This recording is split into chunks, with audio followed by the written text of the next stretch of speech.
Division II Regional Baseball goes down live and free exclusively here on the OH Report. Clear Fork representing Northwest 2 District going head-to-head against the Northeast 5 District champions in Padua Franciscan, and you can only watch it right here. Coming up next.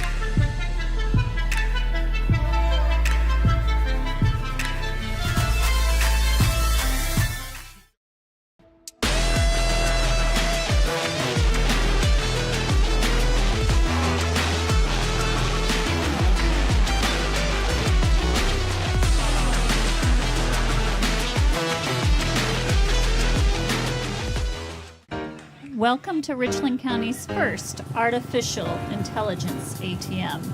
And if you car dance to the song you're listening to now, I will give you $50.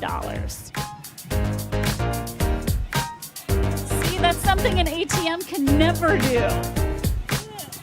Oh my gosh, are you serious? Oh, we're serious. Gosh, that's awesome. Thank you. Thank you. We hope your day is a little bit better today. Yes, thank you. We carry supplements that are from companies that do a lot of testing. So they will test their raw ingredients. They'll test them afterwards as well. And they're testing for both purity, and then they're also testing for potency. So things like arthritis, inflammatory bowel disease. We have a lot of supplements and also prescriptions we can recommend, and lifestyle type things that can help with that as well.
Good afternoon, everybody, and welcome to the Buckeye Horizon pregame show here at fabulous Carter Park on the great campus of Bowling Green State University. Clear Fork and Padua Franciscan just about set to meet in Sweet 16 Division II baseball action.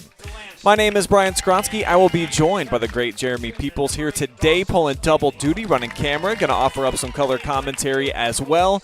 And just getting here to this point, Jeremy, regional anything is always big time, and obviously it's got a big time feel to it when you're on a D1 college campus like today. It absolutely does have a big feel, Brian, and I think one of the impactful things as a high school player, you come into this field, and we heard it billed by the announcer as one of the premier places to play amateur baseball in Ohio. This is kind of an intimidating atmosphere with a beautiful field and a big crowd like this. It's going to make for some really great baseball.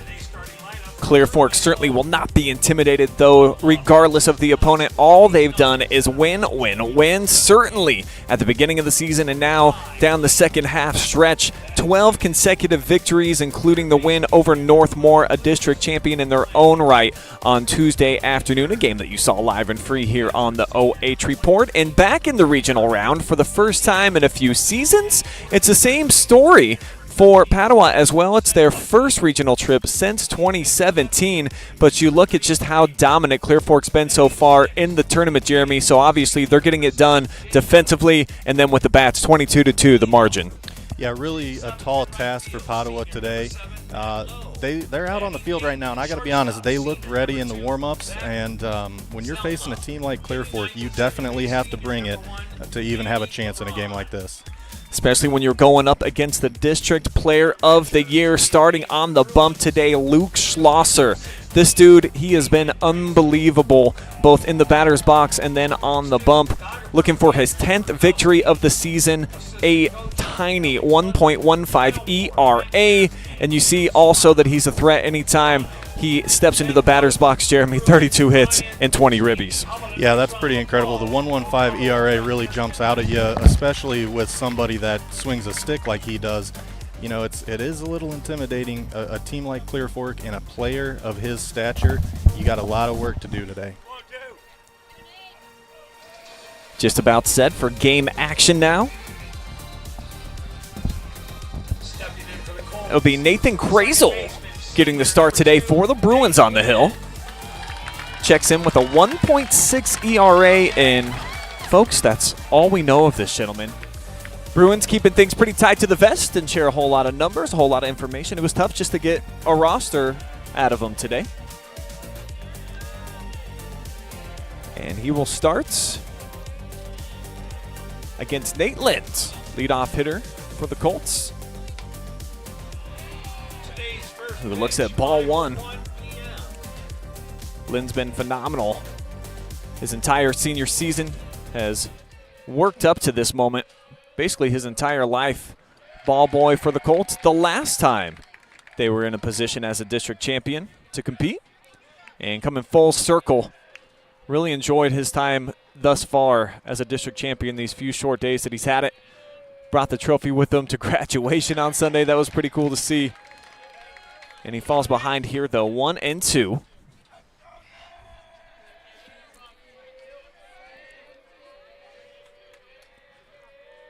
Nathan likes the first sign he gets, and he'll send it in there. It's rifled right up the middle. It's going to be a base hit. Lynn starting things off in style for the Colts.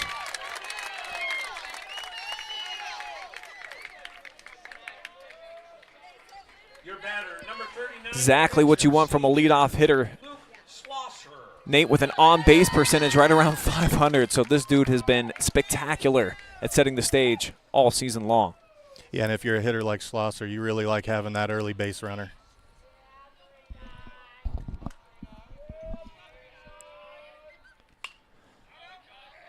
First one's going to be a foul tip. Luke, a first-team All-MOAC performer each of the last couple seasons. As mentioned, honored this year as the premier player in the district.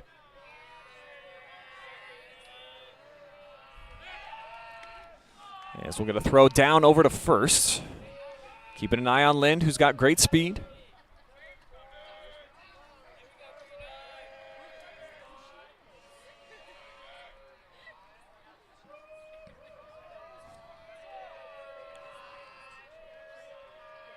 Krazel, the 0-1, and gets Luke to swing. Falls behind 0-2.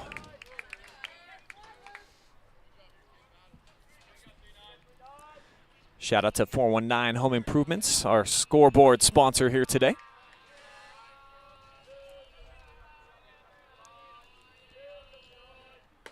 This one high and outside, ball one. Nice patience being shown by Luke Schlosser. Schlosser's got to continue to be patient here. I think if he just sticks in the box and just fights anything off that might be close, they kind of want to stay away from him here. He'll be okay if he stays patient. Throws back over to first, ensuring that Lynn doesn't get too big of a lead. And that's how Clear Fork can kill you when they get on bases. So good at stealing, getting extra distance. As that one's down in the dirt, Nate will take off for second. The throw not going to be in time. Lind in there with a stolen base. Really good heads-up base running there by Lynn. That ball trickled away not too far from home plate, but it was far enough that he could stretch it out and get to second. Now he's in scoring position for Schlosser. This is a dangerous position for Franciscan to be in the first inning here. Clear Fork, the number 20th ranked team in Division II, hoping to strike first. None down. Second batter of the game, and it's 3 consecutive balls now to Luke.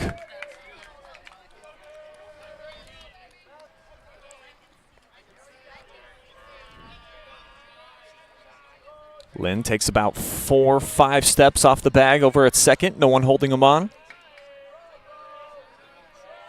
And they'll walk him. So Schlosser gets aboard as it's now 2 men on. And Jay Jackson, very dangerous hitter on his way up.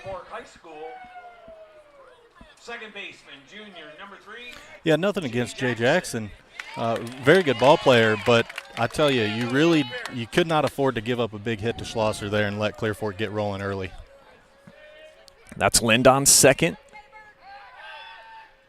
And the move back. Again, keeping a lot of attention on him.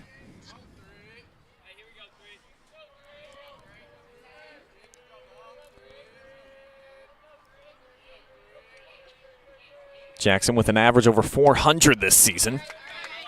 Big first cut, and he'll miss. 0-1.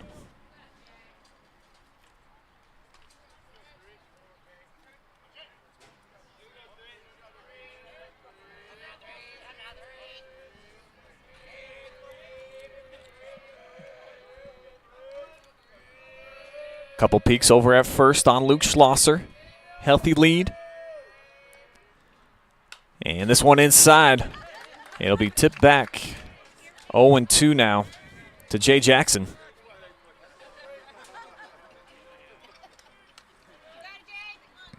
These top 3 guys for Clear Fork, all seniors, all enjoying some dynamite 12th grade experiences.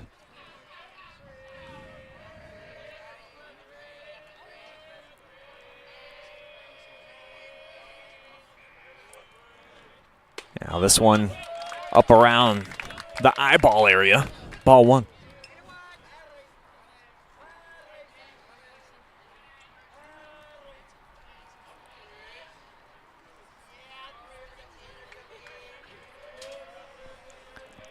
Clear Fork dugout. Starting to make some noise over there. As this one slapped first base side. The runners will advance to second and third. Jackson does his job as it accounts for the first out here of the top inning. Center fielder, junior, number 16, Mason Sansom. Now Mason Sansom, who had the walk-off hit in the win the other night against Northmore.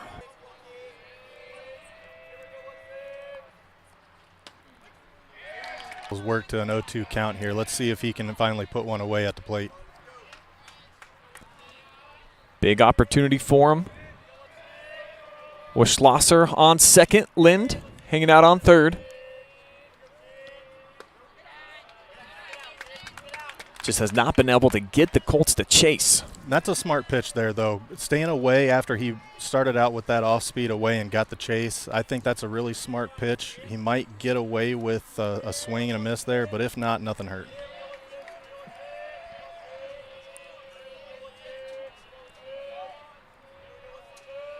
Nathan sets.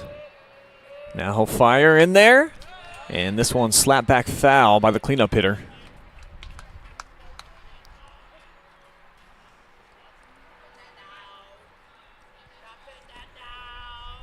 Sansom, a kid that brings a lot of moxie out there.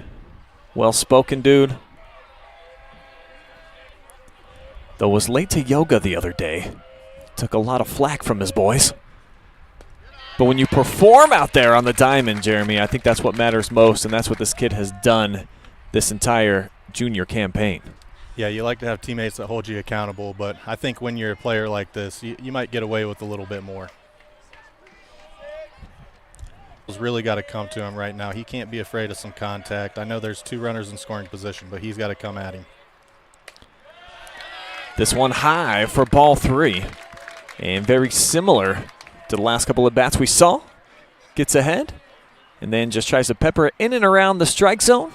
Colts unwilling to take the bait. Full count. And the payoff pitch. This one heads foul, first baseline. So that'll keep the at-bat alive for Sansom. A way to fight that off there, and I think if you're Crazel, you got to come with one over the plate here. And if you're Sansom, you're looking for something to swing at and drive the other way maybe.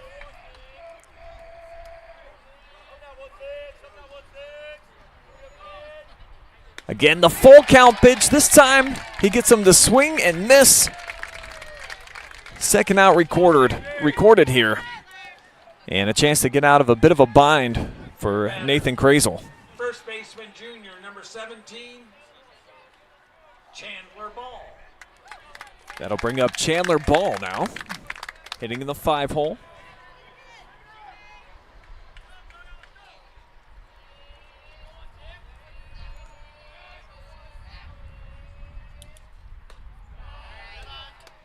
Misses here for ball 1.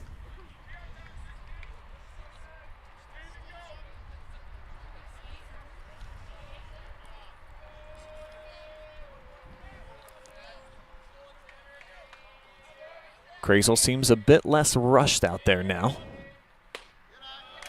though he misses with the second pitch as well. Yeah, he seems to be quite worried about that runner on third there, and honestly, he's got 2 outs here. If he just works this batter and can keep it on the infield or pop it up, he'll be okay. Big at bat here for Chandler Ball. Strike 1. Colts have been ahead in each of their 3 tournament games thus far. Never trailed thus far in the postseason.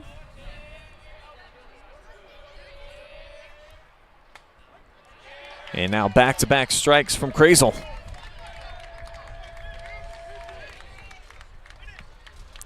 Could be the Bruins' chance. Try to shake off some early nerves.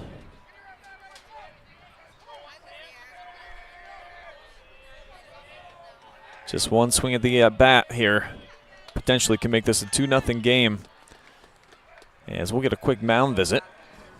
I think everybody kind of understands, even though there's a long way to go here, just getting started, top of the first. The early runs are always a huge benefactor towards victory. Bruins don't want to surrender any, and the Colts would love to get a little cushion here before Schlosser even takes the hill. 2-2 pitch. And a cut straight back.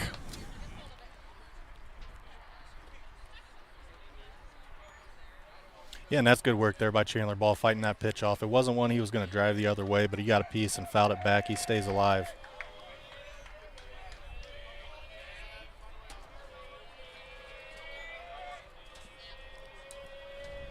The pitch again. Back-to-back strikeouts here for Nathan Crazel. Big ones if you're a fan of Padua. They'll be up to bat for the first time tonight when we return.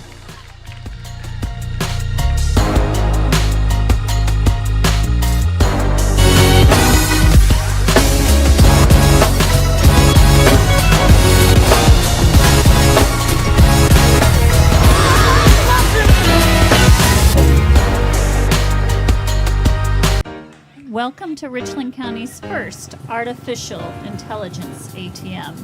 And if you car dance to the song you're listening to now, I will give you $50.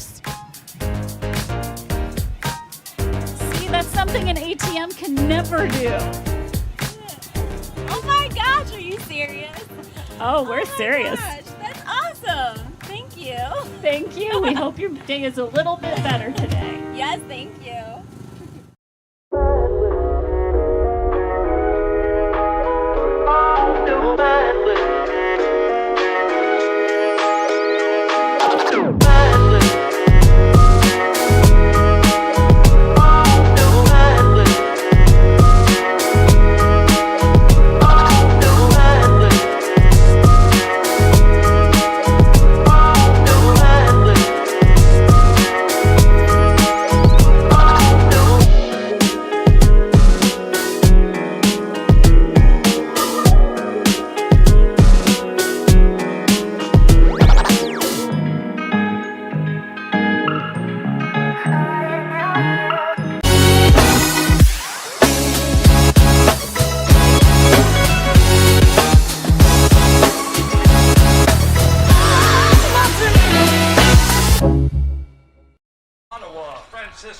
Scoreless game here at Carter Park at Bowling Green State University. Clear Fork and Padua Franciscan meeting for a spot in the Elite Eight here this afternoon.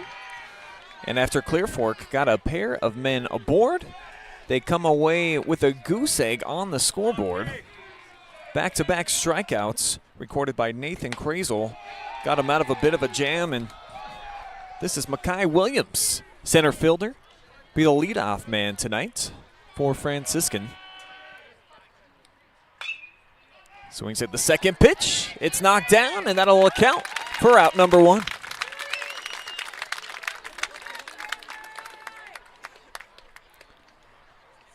Nice play made by Chandler Ball over at first. Bruins, third baseman, junior, number 11, Lucas Palange.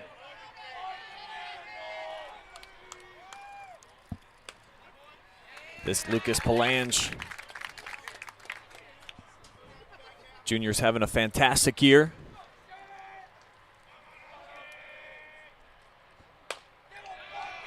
When we dive in between the bases following this half of the first, tell you a little bit more about him. 1-1 the count, one down. That one outside the zone for ball two.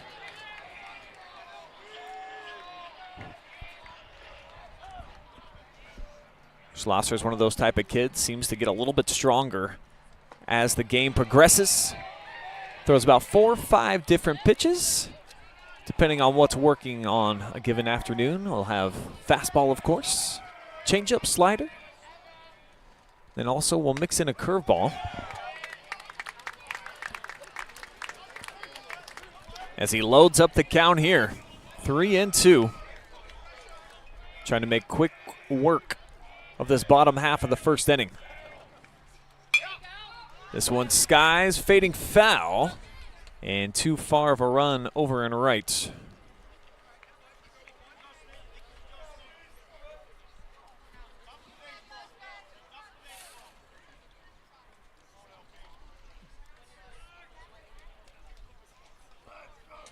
Each of these teams making their first regional appearance since 2017. Clear Fork made a run to the state Final Four that year. And of course, looking to repeat history with a couple of wins here at Carter Park. First base runner for Padua, though, is aboard,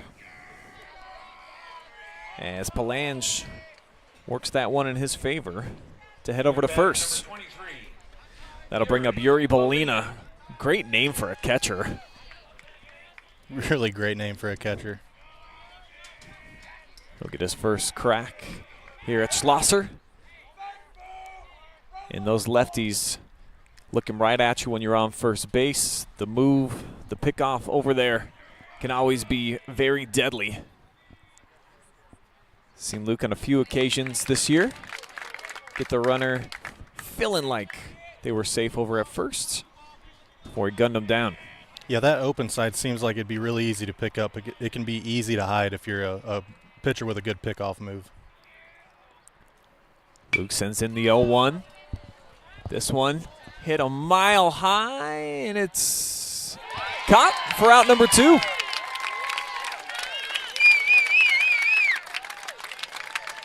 Not easy to track that one. That one was kind of tailing back into the field of play, it looked like, and he still tracked it down. That's a good play. Well done by the first baseman, Chandler Ball, who's accounted for both outs thus far.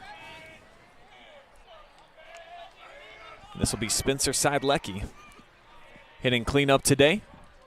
Big, powerful lefty. This one shot over the top of his head, and that will allow Palange to head over to second.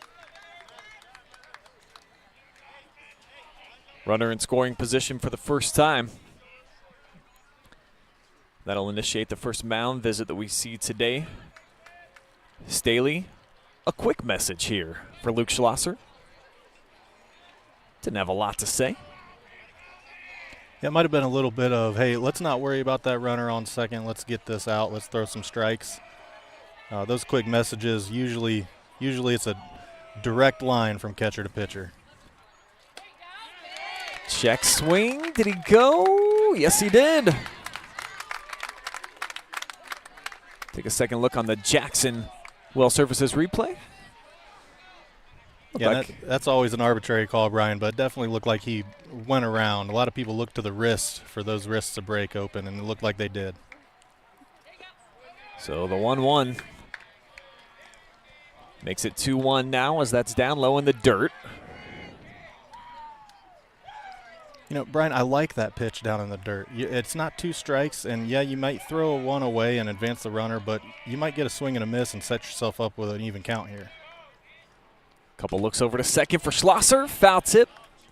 That'll even things up. Luke and the Colts potentially one more pitch away from sending this into inning number 2. Still even.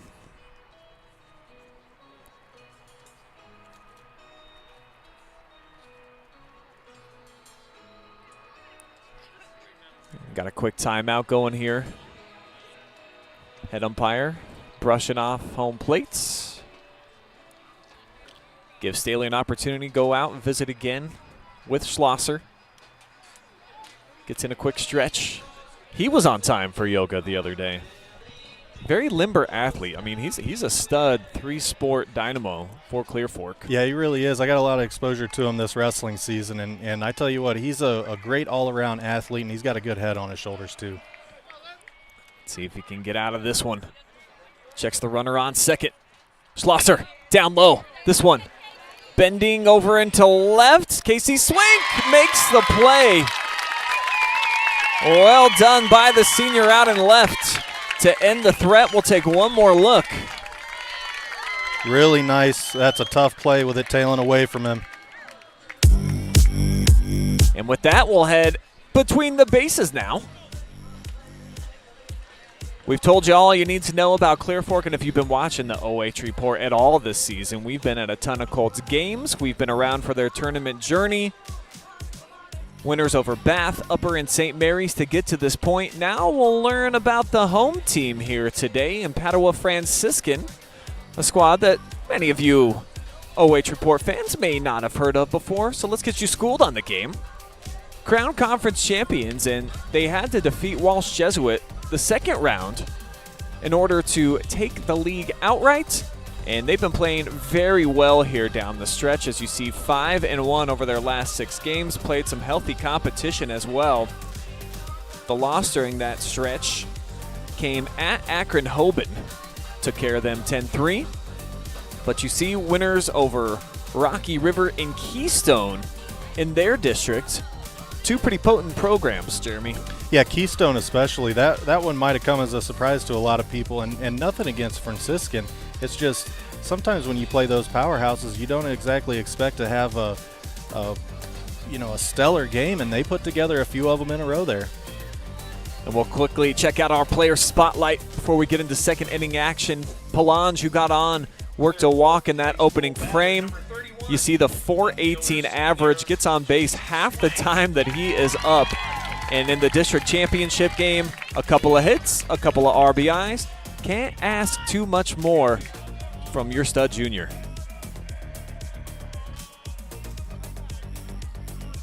Here we are back to action. And it'll begin with Casey Swank, quarter the last out there to end the first.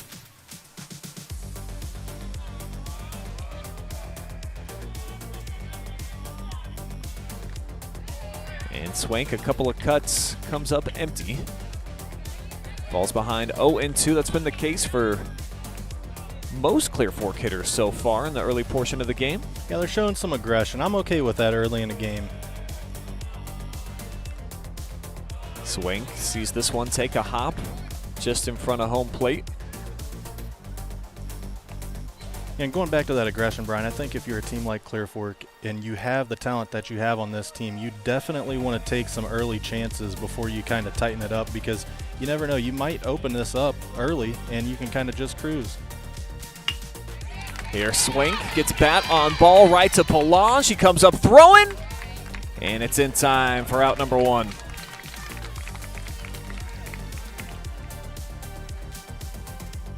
Well hit ball there. Just right at the shortstop. Garrett Hall.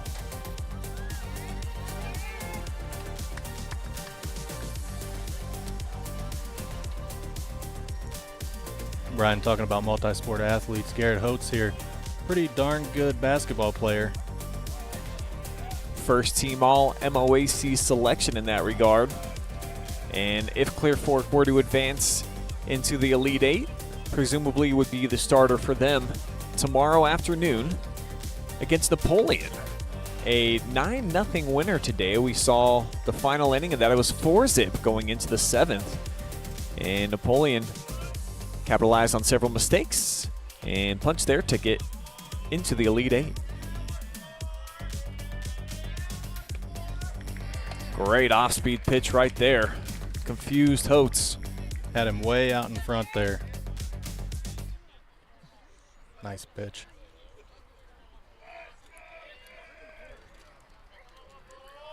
One and two. Krazel bends that one inside for ball 2.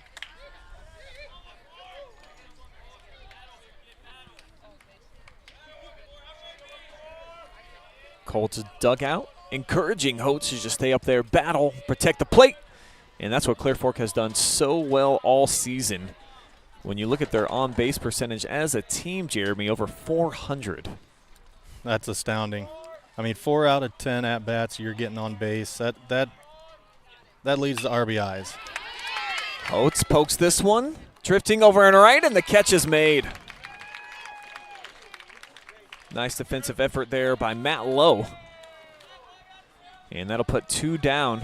Third baseman, senior, number Base is 9, all empty. Champ Delancey. And Champ Delancey, the number 8 hitter, going to get his opportunity.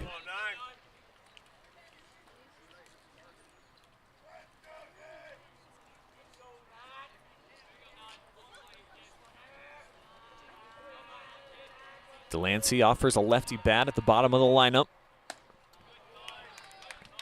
Comes out cooking with that first swing.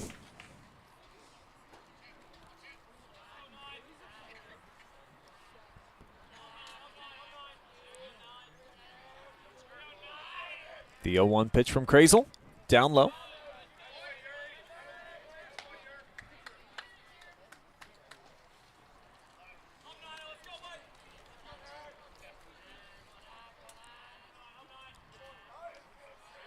Krazel considered the ace of this Bruins bunch. Won the semifinal game in their district against number 9 Keystone.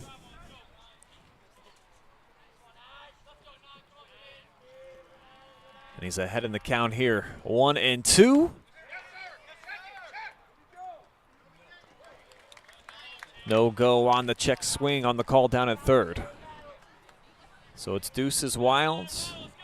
2 balls, 2 strikes, 2 down here. The top of the second.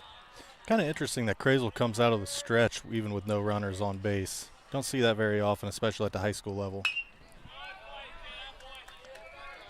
Fading foul over the Bruins dugout.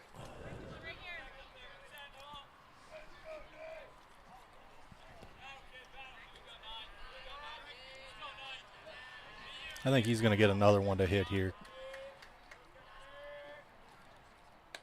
Offering right over the center cup part of the plate. Struck him out. 3rd strikeout of the afternoon now for Nathan Krazel. As we head to the bottom of the second, Bruins back up to bat with their 5, 6, 7 hitters.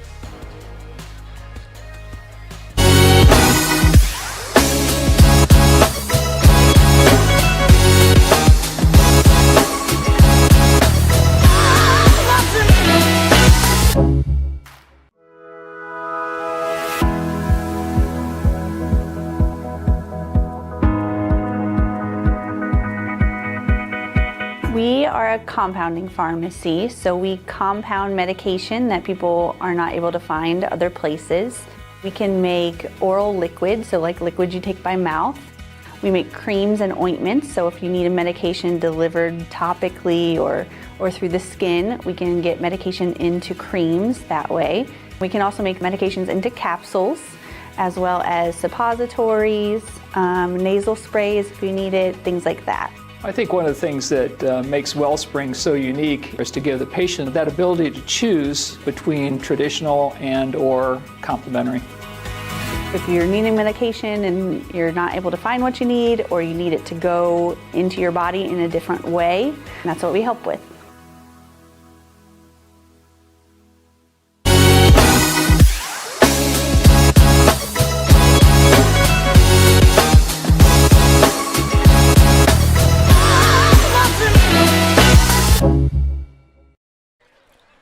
Bottom half of the second here at Carter Park. Still scoreless. Clear Fork, a pair of at-bats in the books. This is the second now for Padua Franciscan. And Trey Martin begins his at-bat with the ball down low here against Luke Schlosser. The lefty fireballer misses that one high out of the zone. And he dips into a 2-0 count. Looking to work quickly. And they'll pepper that one in for a strike here against Martin. I'm Brian Skowronski. Jeremy Peoples joining me here this afternoon in sunny Bowling Green. Sweet 16 action. Two quality teams. Clear Fork, the #1 seed in their district, had no problem advancing here into the regionals. Padua Franciscan also with some big-time victories. And how about strike 3 looking here for Schlosser as he deals his first strikeout of the afternoon. Yeah, that's a really nice pitch there, Brian. You can see it. Little looping curveball just drops in there. Looked like it was going to hang high and maybe sneak outside, but it had just enough drop to it. First pitch down low.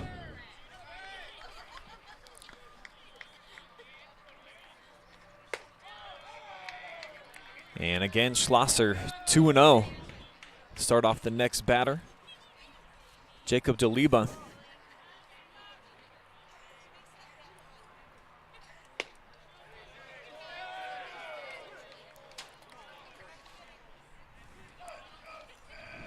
Three straight balls from Luke.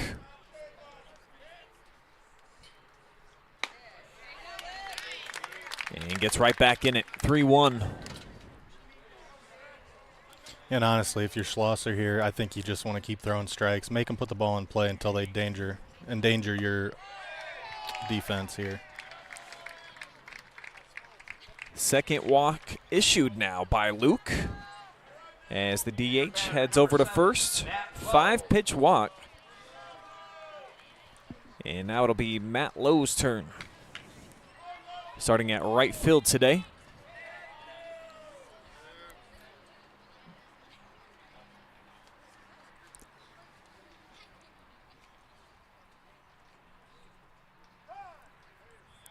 Time called for by Matt. I think Schlosser was just looking for kind of a reset there. I don't think he was really too concerned with the runner. Dials up a first pitch strike. So he'll get ahead here in this at-bat against Matt Lau. Checks the runner over at first. That's Saliba. And now a throw back over that way. They've got a pickle situation. And it pops out of the glove of Lind. So that will allow Jacob to be safe. And now 60 feet closer. Yeah, pretty smart by Schlosser. Throwing behind the runner there. He got him picked off, and pretty good throw from the first baseman, but Lynn couldn't just come up with it there and make the tag. It trickled away. Runner in scoring position now. As Lau takes that one in there, strike 2.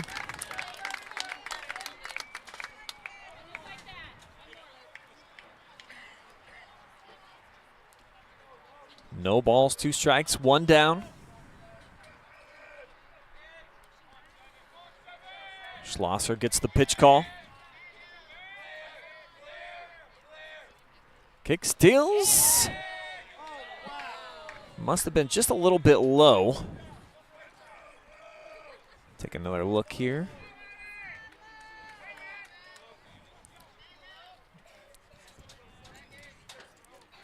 So the at-bat stays alive here for the number 7 hitter, Lowe, who stripes this one back into the net.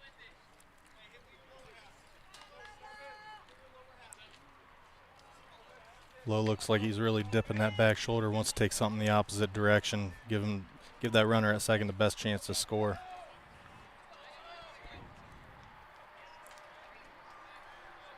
Deliba bouncing around off the bag over at second. Schlosser. Just a little piece here by Matt Lau. Bat stays alive.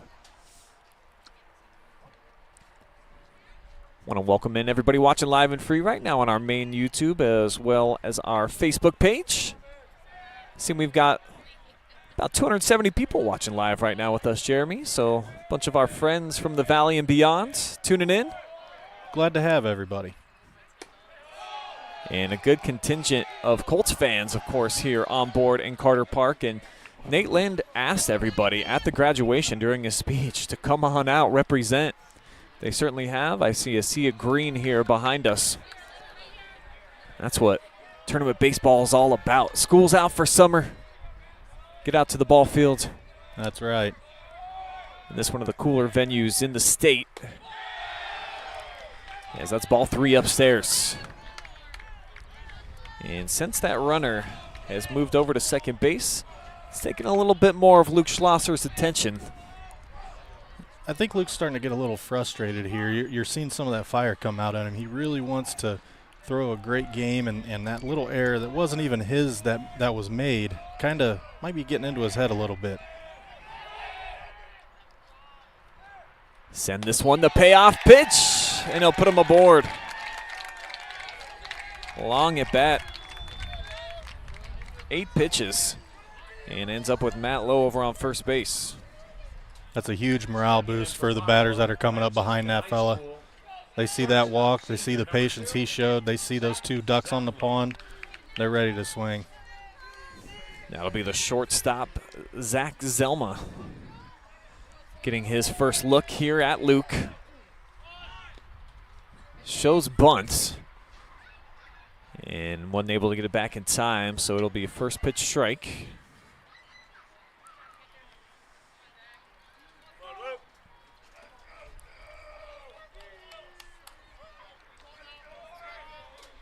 Franciscan looking to be the first on our 419 home improvement scoreboard.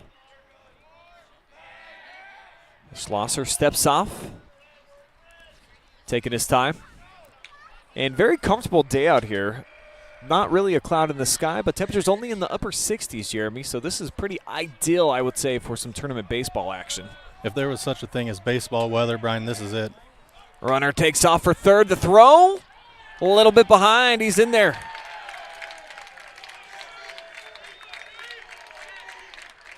So runners now at second and third as Lowe follows in behind Aliba.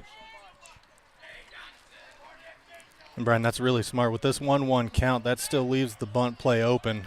A sacrifice to score a run might be just what Padua needs here. Well placed. Head umpire says it's ball 2.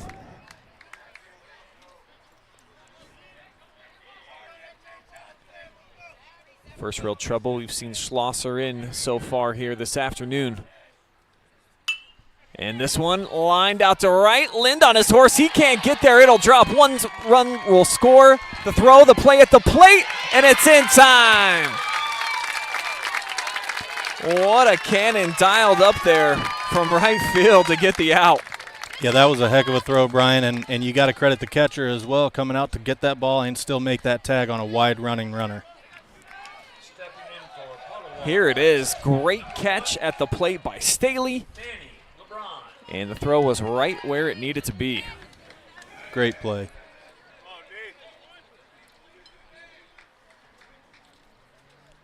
So an RBI sack, or fielder's choice, I should say, by Zemla. Gets us to the number 9 hitter, Manny LeBron. Nice pitch, He falls behind 0-2. And you see Schlosser, he's kind of fallen off the mound there. He's got that really almost kind of a violent delivery. And he gets so much torque with the hips and that front leg coming forward. He kind of throws himself off to the side a little bit. It's a very strong delivery. Sends this dagger way upstairs for ball 1. 1-2 now the count. And the problem, Brian, with the powerful delivery is sometimes if your mechanic gets just a little bit out of whack, you can send one over your catcher's head or in the dirt. Oh, great pitch. Got him looking. So Schlosser, second strikeout. Both of them the backwards K variety. And we'll keep the action here. Dive back between the bases. Learned about both teams, their journeys to get to this point. Sweet 16 baseball. But how do they get it done? Here are my keys to victory presented by Buckeye Horizon, your local trained dealer for Clear Fork. Just stay positive. I mean, when I've heard them down in the dugout, everyone seems to be picking each other up.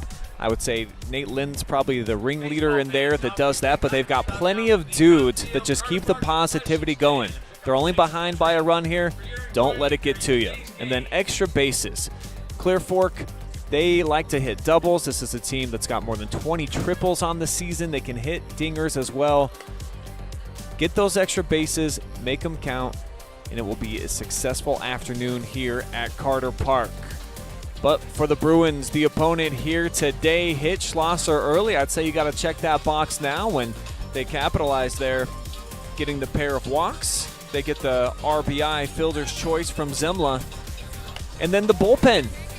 Doing my research, Jeremy, I've seen this is a team, they'll probably get into about the 5th inning, and they've got a flurry of dudes that they can throw at you. So different looks, kind of shake things up in Clear Fork's mind. Don't let them get too comfortable there in the batter's box. Those are my 2 keys to victory for them. That's a really great point about the bullpen, Brian. In a game like this, if you can get ahead early and sneak into that 5th inning with the lead, if you have a good bullpen, you can really close this out with some ease because I tell you, you get to 5th, 6th, 7th inning, there is a heck of a lot of pressure on these kids. And after all, it is only high school baseball. I know these are high-level athletes, but it's a tough sport. It's tough mentally. It's tough physically. This is going to be a good finish to the game. We've now reached the 3rd. It'll begin with the number 9 hitter for the Colts, Dawson Staley. Just had that excellent tag behind the dish to keep the score at 1-0.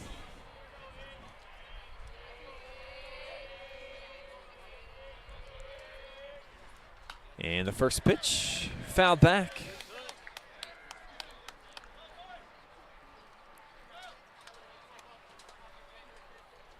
Grazel on the season, the ace, as mentioned, an ERA just over 1.6 thus far. Clear Fork would certainly love to see that number rise today. And Brian, there's another 0-2 count. Grazel just is working that strike zone and making sure he stays ahead of these really good Clear Fork hitters.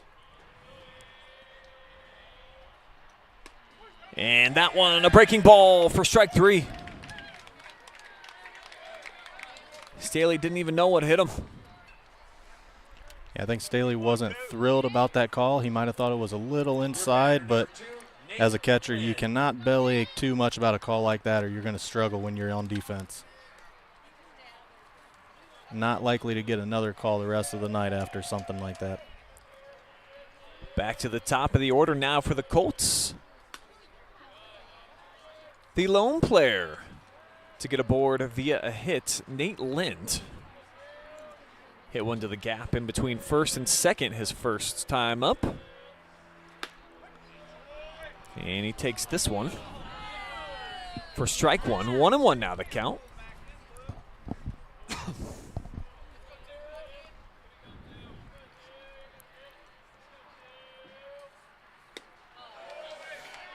Nate a little bit ahead of that one. And I think Nate might have been reacting to that first strike call there. Might have been on the outer corner of the plate, but he sees that curveball coming in. He's thinking he's got a swing to protect. Behind in the count again, Krazel sends this one, and it's roped, but right at the second baseman. So excellent contacts, but Manny LeBron was waiting on it. 2 down now. Yeah, Manny LeBron out there. I watched him during warm-ups, Brian. If you want to talk about somebody flashing the leather, that's going to be the guy you point to. Usually you see those guys at shortstop, but kind of a la Cleveland Guardians with the great second baseman and Andres Jimenez, you see Manny out there at second. And just a great athlete name, particularly I'd say for baseball, Manny, duh. I mean, how many great Mannys have we seen over the years? And then LeBron for the last name? Cherry on top? Better be a stud out there. Yeah, he had to be an athlete just based on name alone. Had the birthrights. As this inside outs At the plate for the Colts. heads From out of Cleveland play. High School, number 39, Luke And that'll make it Schlosser. 1-1 here to Schlosser, who walked his first time up. If you're just joining us, Colts had a great opportunity. Lind got on, then Schlosser back in the first. Jackson advanced them over to second and third. But then back-to-back strikeouts by Nathan Krazel kept Clear Fork off the board before Padua got their run in the bottom of the second.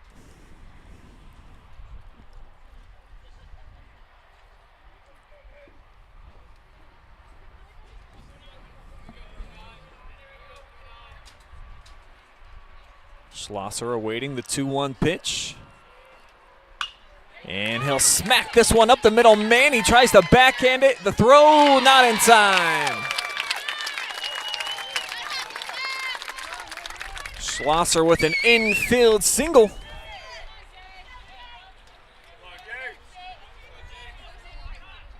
Yeah, really nice job to keep running that out and not kind of resign yourself to a ground out. If Schlosser would have let up there, he definitely was getting thrown out. That was a great stop at second there.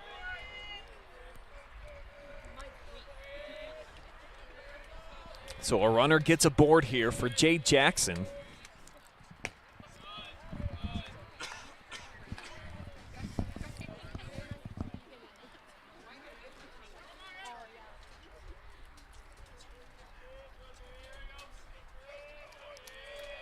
Jackson on the year hitting .474. And he'll have Schlosser on second base.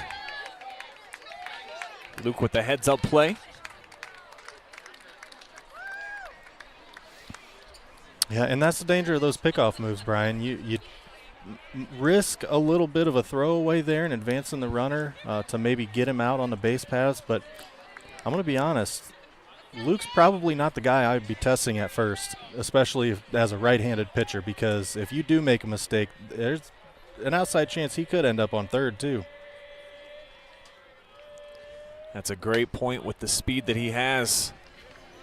Great running back for Clear Fork before he sustained an injury this last season. And one hell of a defensive player. I mean, dude just all over the field. Kind of slight in stature in terms of height, but always willing to put his nose into any type of conflict area. Yeah, that's exactly how I would describe him. He's definitely hard-nosed and not afraid of a fight.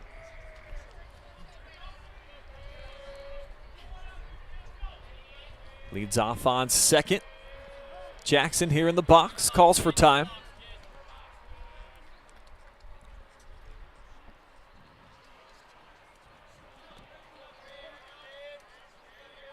Jay comes from a family of baseball players.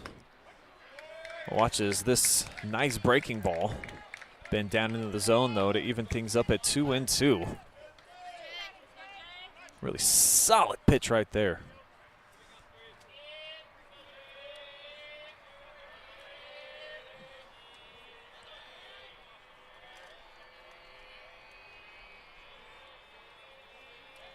Krazel sends, Schlosser takes off.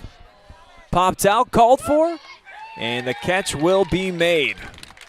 So Krazel again gets himself out of a little bit of trouble as we head to the bottom of the third. Still 1-0, Bruins in front.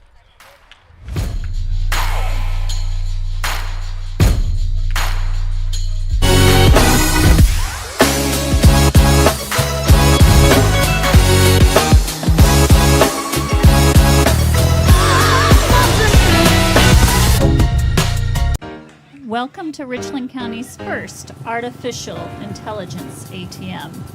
If you car dance to the song you're listening to now, I will give you $50. See, that's something an ATM can never do. Oh my gosh, are you serious? Oh, we're serious. Gosh, that's awesome. Thank you. Thank you. We hope your day is a little bit better today. Yes, thank you.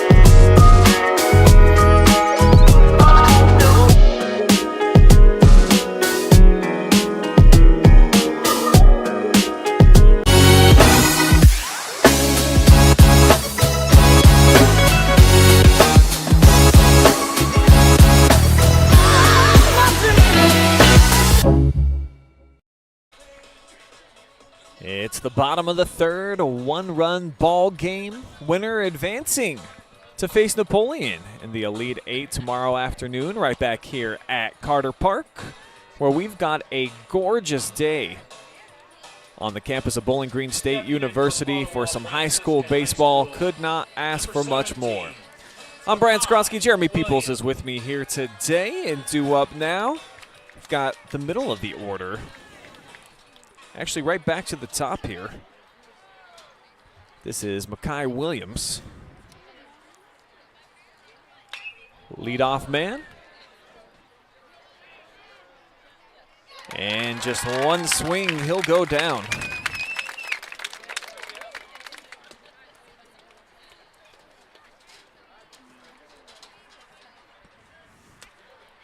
Kinman with the catch out him right.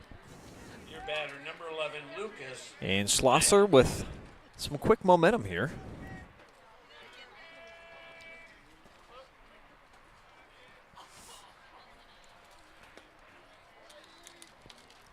Though sends this one in for ball one.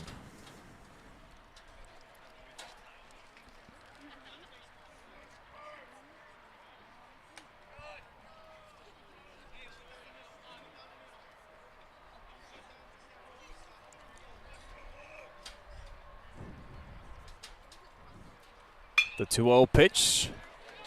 Hit pretty good contact out to the gap in between right and center. He's going to turn and head for second. The cutoff. And they got him. Nate Lind with the cutoff. Zipped it over to Jackson. Applied the tag for out number 2. Thing of beauty.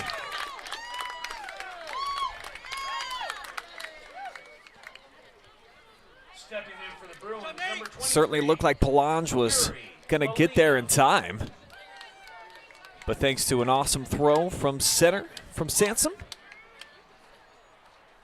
Mixed in with the extra from Lind. Good stuff. Yeah, that's 2 nice plays from the outfield there, Brian. Throwing runners out. That's one of my favorite plays in baseball, a runner getting thrown out on the base paths. Maybe a play at second, not quite as fun as one at the plate, but still pretty good. Counts for 2 down now. And Schlosser gets ready to send his first pitch to Yuri Belina. And he'll miss with that first offering.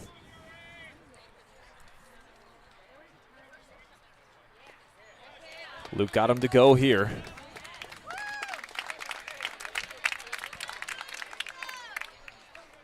Boy, for Schlosser, it'd be really, really nice to get a quick inning out here.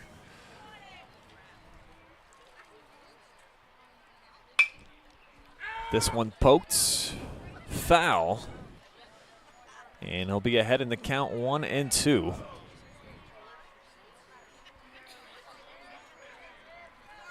Luke so far has only thrown 6 pitches here in this inning.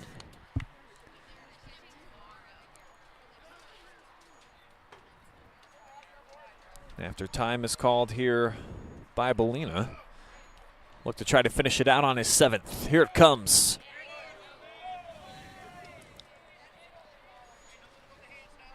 Knocked down by the backstop, Dawson Staley. Yeah, and that pitch is okay, Brian. I know it was in the dirt, but you got 2 strikes, you got nobody on base, you got 2 outs. Look for a swing and miss. If you don't get one, let's bring it back again with one over the plate. 2-2, 2 down. Chopper taken by Jackson. Tough throw. And it can't be caught. So the runner gets aboard. And the Bruins with 2 down have Sedlicki coming up, and Belina now over on first.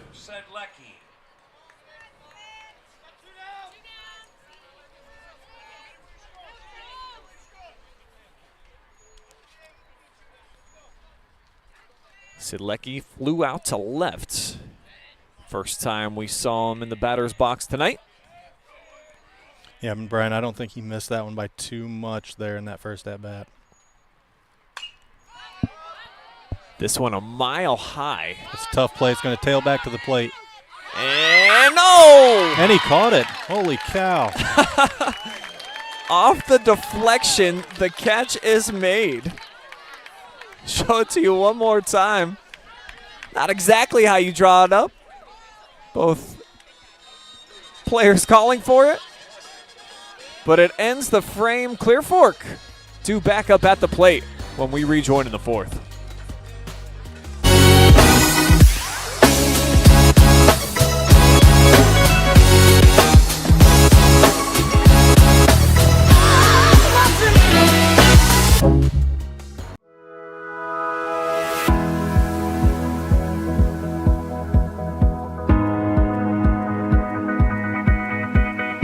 We are a compounding pharmacy, so we compound medication that people are not able to find other places. We can make oral liquids, so like liquids you take by mouth.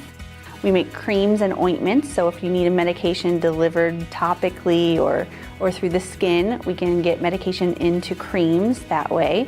We can also make medications into capsules, as well as suppositories, nasal sprays if you need it, things like that. I think one of the things that makes Wellspring so unique is to give the patient that ability to choose between traditional and or complementary. If you're needing medication and you're not able to find what you need, or you need it to go into your body in a different way, that's what we help with.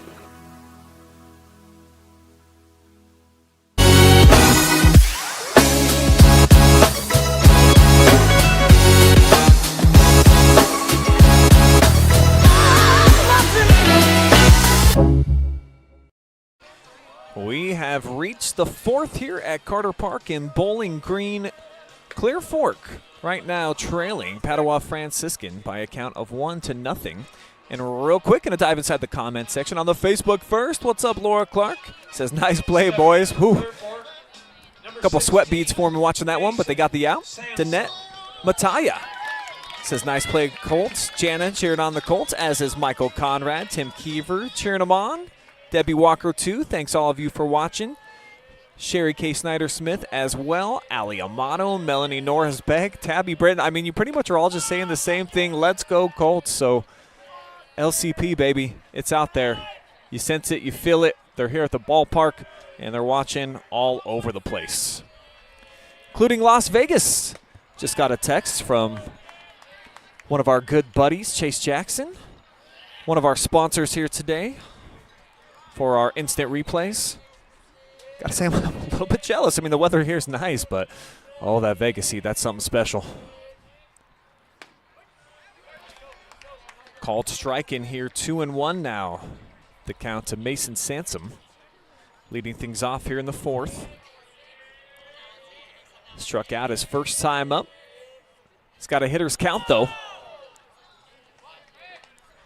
as it's now 3-1.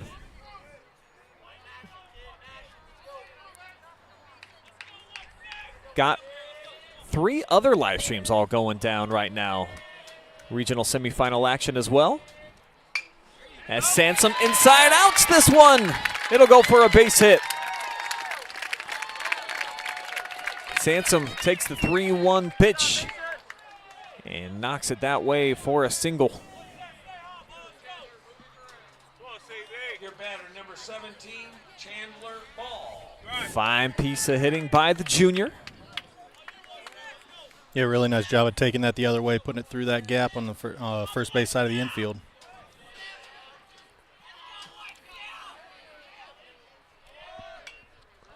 Second time tonight we've seen the leadoff hitter get on, and that's going to work out perfect for the Colts. The throw into center. Sansom thought about taking off. Yeah, and that was smart to stay put there. I think he would have been hosed down at third by the center fielder. Yeah, here's the indecision. He's like, do I go, do I go? Okay, well, we'll just keep it here. So, the ball got to him out there pretty quick. That's okay, still in business here. Nobody out, you got 2 on. And back half of the lineup coming up. That was Chandler Ball who laid down what you'd call a very successful bunt. Kind of crazy, he just lobs straight up in the air. Allowed Ball to get over to first. Yeah, and again, not one that you draw up like that, but it's not silly if it works. Due up now, Casey Swink. He shows bunt as well, and it's kind of like deja vu. The runners advance. The first baseman's not there. Clear Fork will come around to score. We're all tied at 1. Both runners are safe now on second and third. Yeah, and Brian, that's why you take chances like that, you know, and or rather don't take chances like that out at second base. Let's say he gets hosed down at third. That run doesn't score on that play. Your batter, number 14, Garrett Holt. None down. Garrett Holtz on his way up. And on consecutive bunt attempts that landed basically plopping on about, 10 feet in front of the plate. Yeah, almost in the same spot there. Worked out perfectly.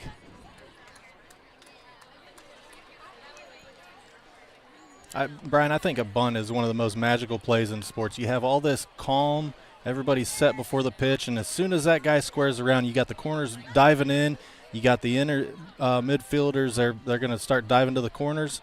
You have all this chaos that comes out of nowhere. It's just a super fun play, and rarely are they pretty, though. I will say that, but sure, it might not be a pretty play, but it's a fun one. I've seen the T-shirt that rolls around, proper bunt techniques. It says, don't do it, hit a dinger. Yeah.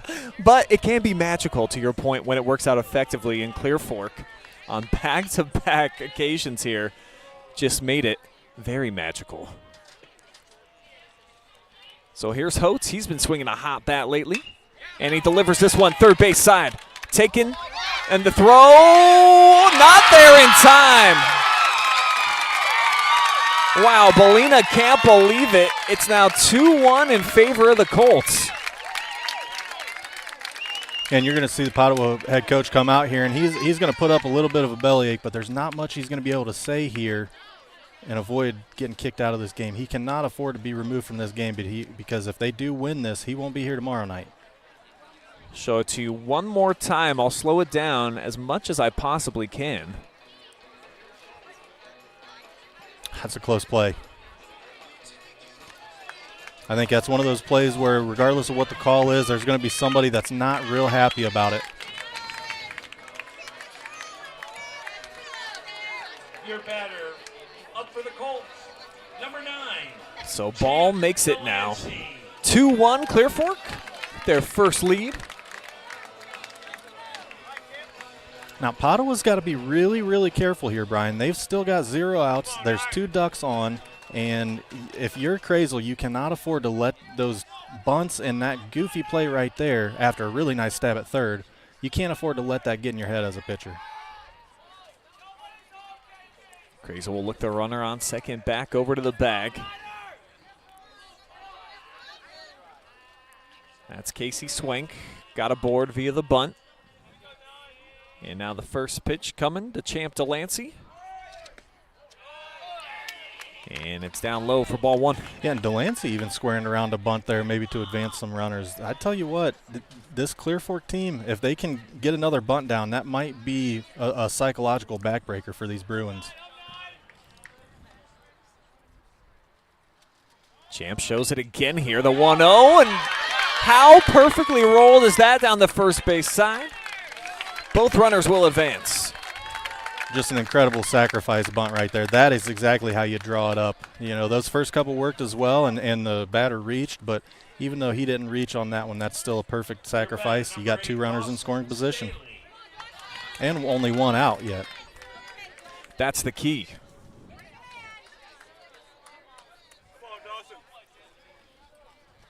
Number 9 hitter Dawson Staley. Struck out looking his only at bat thus far. Yeah, and you know he'd like some redemption for that. Yeah, pivotal moment here.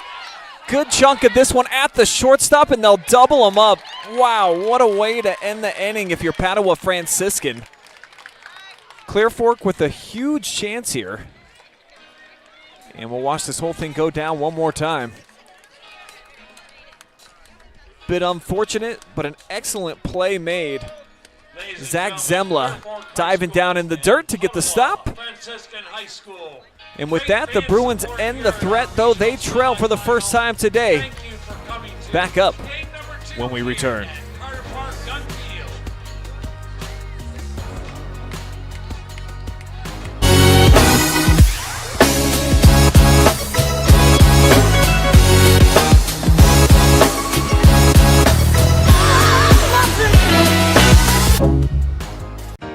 Welcome to Richland County's first artificial intelligence ATM.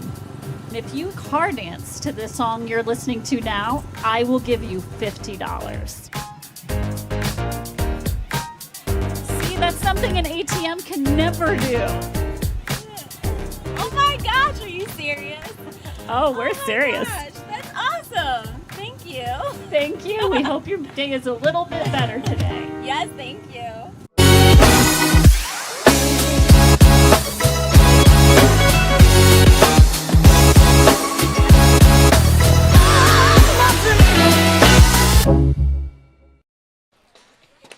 Clear Fork hangs a pair of runs on the board there in their offensive half of the fourth, but they strand a couple.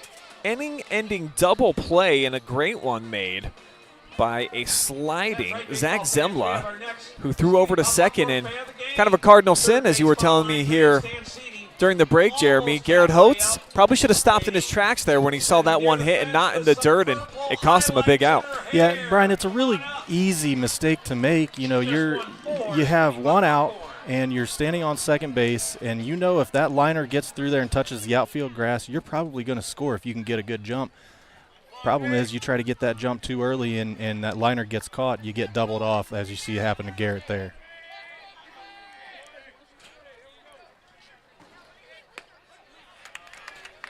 Start off this bottom half of the inning with Trey Martin up.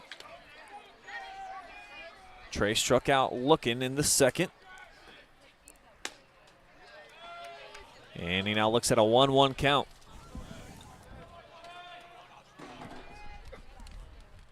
Schlosser coming off of his best inning stretch so far. Took him less than 10 pitches in the third inning.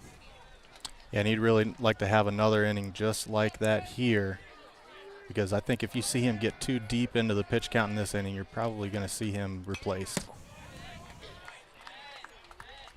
That one timed up by Martin. Fouled straight back as the count remains 1-2.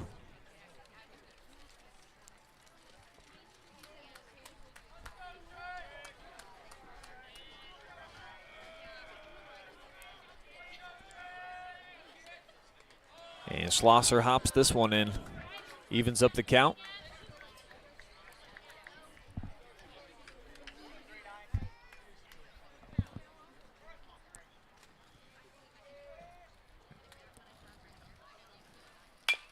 This one chops right back at the lefty. Luke makes the play.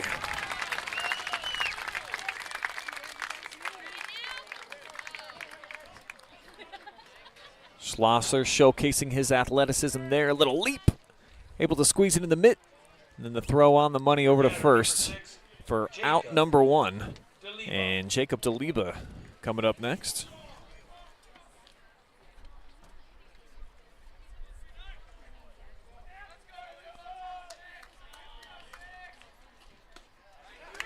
Nice off speed to start him off with a strike here for Luke.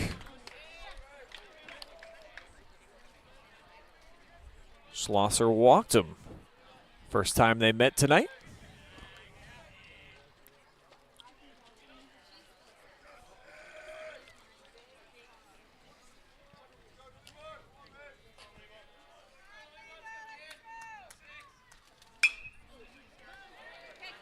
That one sent to left, and no problem for Swank.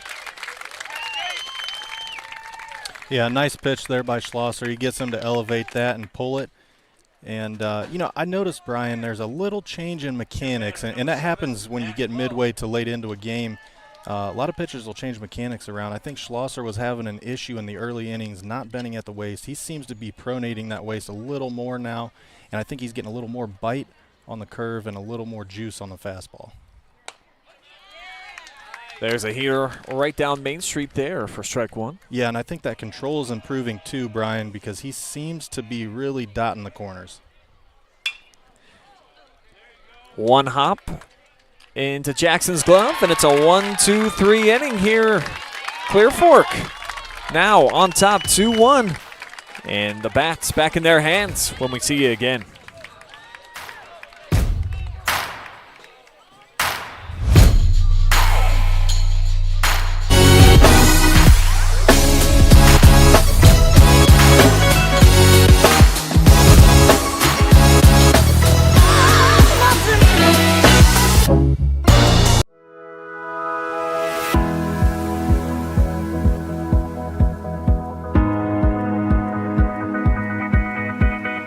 We are a compounding pharmacy, so we compound medication that people are not able to find other places. We can make oral liquids, so like liquids you take by mouth. We make creams and ointments, so if you need a medication delivered topically or through the skin, we can get medication into creams that way. We can also make medications into capsules, as well as suppositories, nasal sprays if you need it, things like that. I think one of the things that makes Wellspring so unique is to give the patient that ability to choose between traditional and or complementary. If you're needing medication and you're not able to find what you need, or you need it to go into your body in a different way, that's what we help with.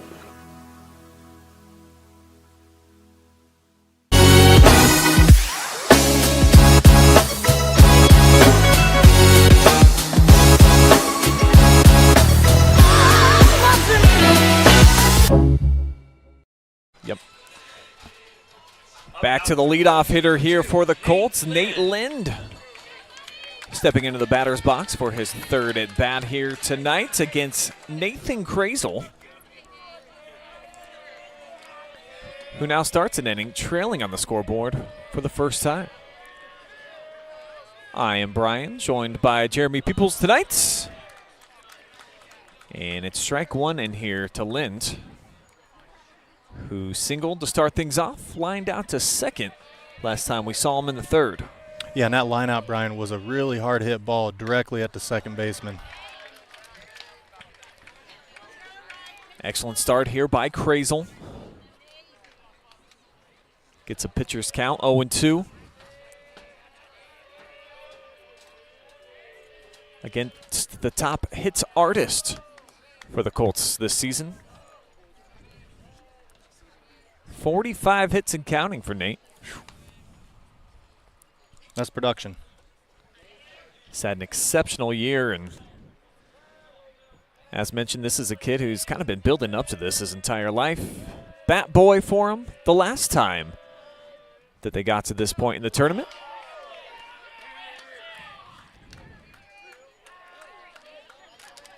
Got to watch his older siblings compete in state. And his father, who calls the pitches as well. It's been a pretty special season for Nate and the family at large.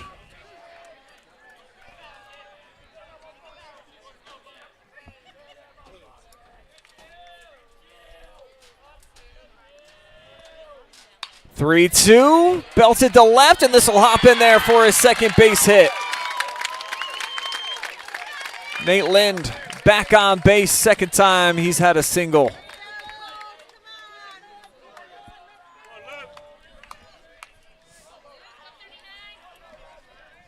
Good start here for Clear Fork. Top of the order, leadoff hitter gets on board. Now you got your guns coming up. This will be Luke Schlosser's 1-for-1 so far tonight. Single and a walk.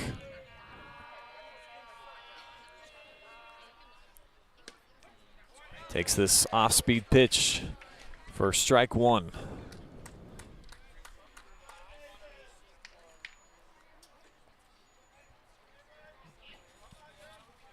Schlosser taking some signs, but I'd be shocked to see him bunting here. Luke in the win against Northmore the other night. Had a big RBI single in the 7th as the Colts came storming back to win that game against a Golden Knights team that's competing right now down in Cincinnati. Travis Barty's on the call for that one. Golden Knights, number 3 team in Division IV, taking on Arusi, the number 4 team in the division. A couple more good teams there.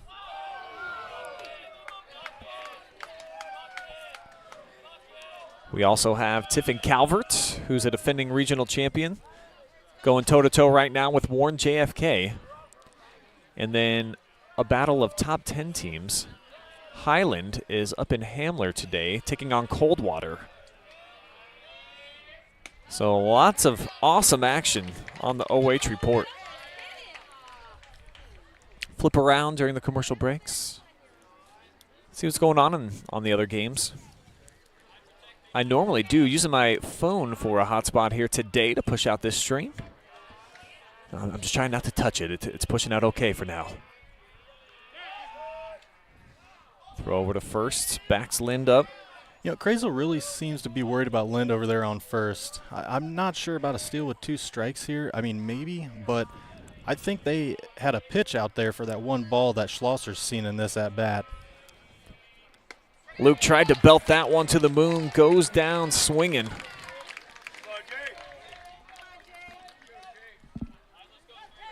And for Crazel, it's his 5th K here of the evening. And Brian, that's a really, really big out there of Schlosser. First of all, you're keeping a big stick on the bench, but second of all, you're setting up yourself for a double play possibly here because you've got a pretty darn good middle infield. Looks like a balk was just called there, Brian. Yeah, it is going to be a box, so that'll put Nate over on second. And that takes that double play away. That's a tough break for a pitcher.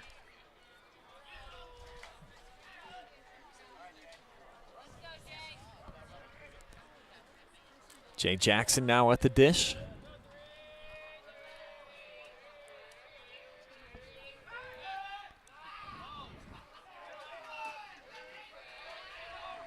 Show you a little bit more about Jay here before we get to this next pitch. I mean, just stupid, filthy numbers so far on the season. It comes out swinging here, though. We'll show it to you all over again as Jackson beats out the infield single. And that's a tough play to make for a shortstop there. It's kind of a trickler, but it's in between enough in the gap that you don't want to charge too much. It's one of those seeing eye balls. They call them seeing eye singles.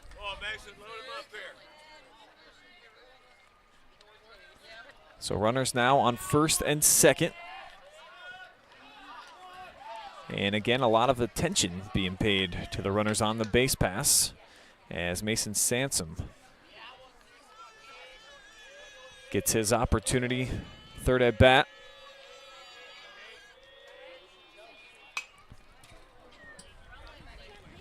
Squared that one up. Back here into the ropes.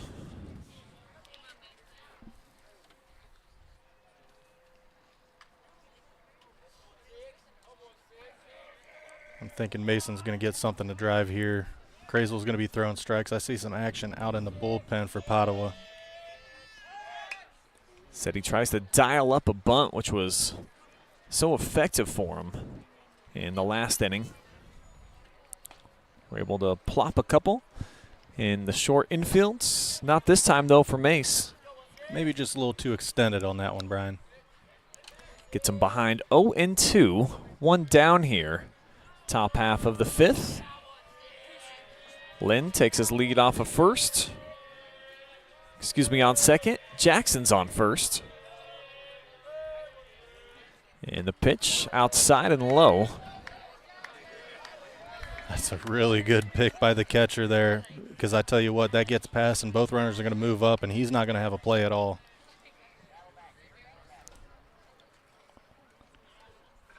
You can ill afford to move those runners up right now and still only have one out if you're Crazel.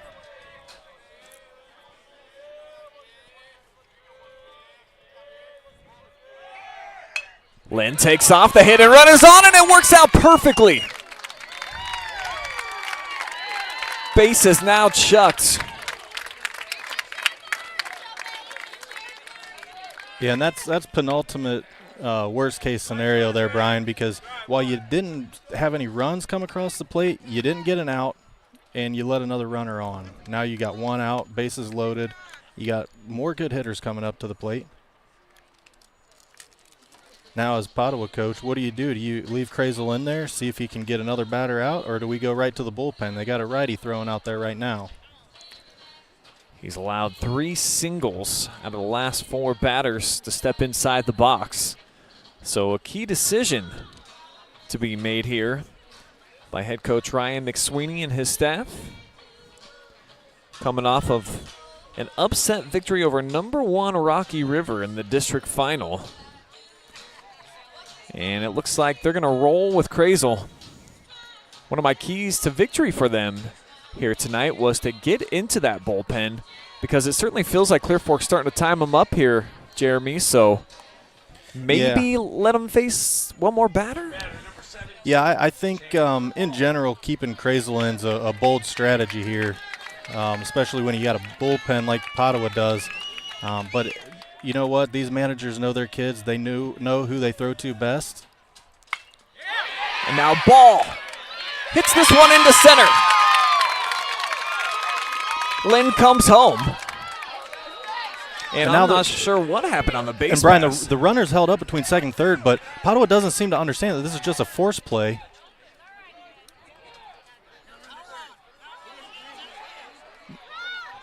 So the run will score. A lot of confusion out there. The run does score. Runner is definitely going to be out for being out of the base path, but goodness gracious, a lot of confusion there on both sides. Show it to you again. This is an RBI single from Chandler Ball, and really all that happened is it looks like Jay Jackson lost his footing trying to tag up. He almost fell over, almost face planted. Yeah, and that's a tough play for everybody involved there, especially the center fielder, because that's one of those in-betweens where if you dive and miss, you're allowing at least 2 runs to score. But again, you don't catch that, and you're allowing 1, maybe 2 to score. Luckily, it was in between enough that runner on second had some doubts. This is Casey Swank.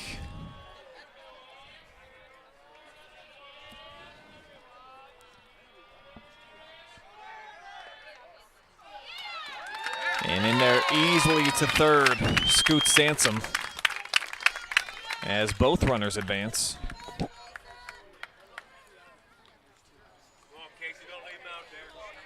Brian, with this 3-1 score and 2 down here, we see a trickler at the shortstop like we've seen a couple times this inning. You think they come home, or you think they try to get the out at first?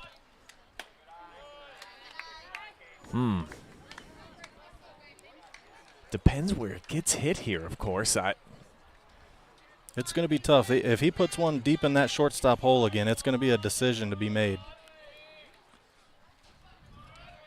That's certainly been kind of the hot spot here in this frame for the Colts. Swank with a big cut right there. Falls behind now. Or excuse me, evens it at 2-2.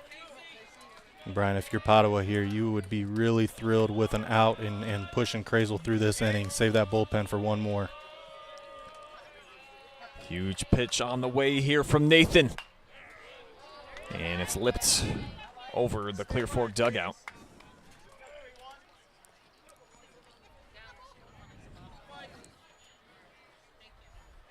So Chandler Ball with the RBI single, the last man up.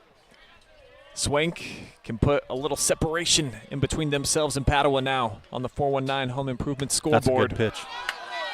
But it's strike three called on the outside corner, so it's best case scenario here for the Bruins. As you said, you got to save your bullpen. Krazel gets out of a jam, and now the Bruins coming back up to bat when we see you again, bottom five.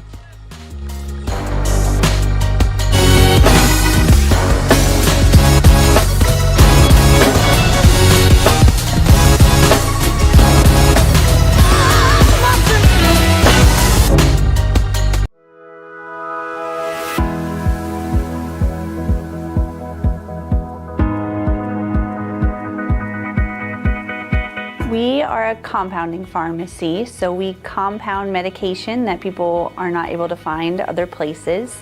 We can make oral liquids, so like liquids you take by mouth. We make creams and ointments, so if you need a medication delivered topically or through the skin, we can get medication into creams that way. We can also make medications into capsules, as well as suppositories, nasal sprays if you need it, things like that. I think one of the things that makes Wellspring so unique is to give the patient that ability to choose between traditional and or complementary.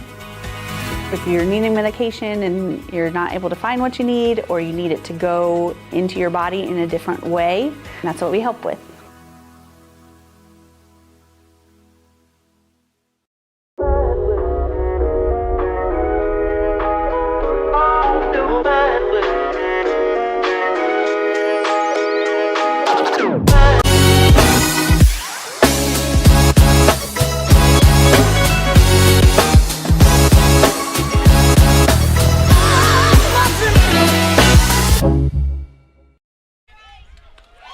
We welcome you back in the first pitch here in the bottom of the fifth, and if you're a Colts fan, you like what you see. One pitch, one out here for Luke Schlosser and the boys. As it's a dime from Lind, the second baseman, getting the out over at first to Chandler Ball. Activity over in the bullpen for the Bruins. Might have seen the last of Nathan Krazel, as it's now two pitches. But this one goes for an infield single. Yeah, Brian, that's a tough one to make. You're coming off the mound there, which is difficult enough, but then as a righty, you got to turn around and make that throw to a base behind your back. It's just a tough play to make, as a lefty, coming off there with that glove on the right side. So after getting Zach Zemla out on one pitch, Manny LeBron able to get aboard here. And that'll push it to the top of the order now with Makai Williams. 0 for 3 so far tonight. The ball escapes here from Dawson Staley, and the runner advances over to second.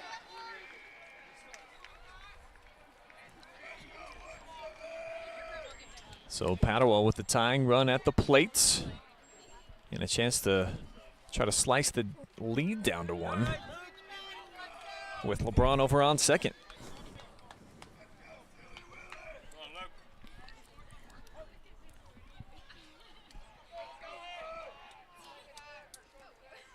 And also action in the Clear Fork pen as well. As this one's ripped, Lind lays out, he can't make the grab. And the Bruins will hold up at first and third.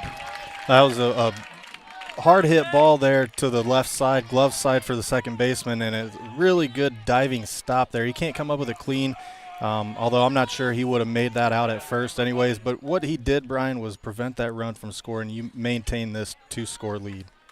Lucas Palange.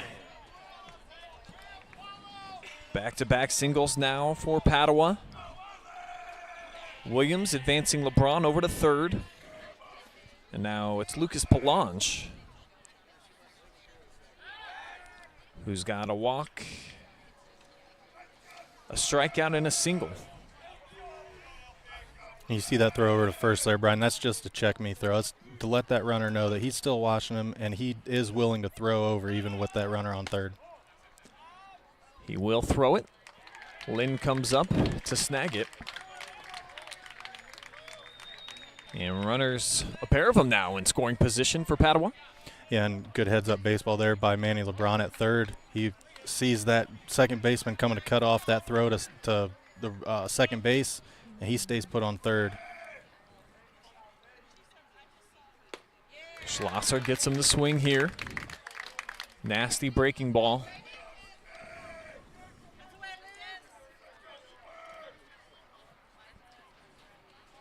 Luke trying to work out of a jam. 2-run lead, 1 down here.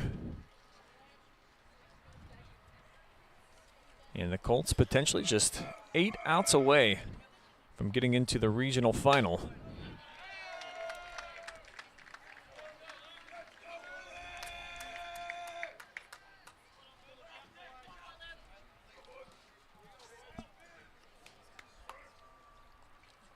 The pitch to Palange. Scoots back, gets skinny.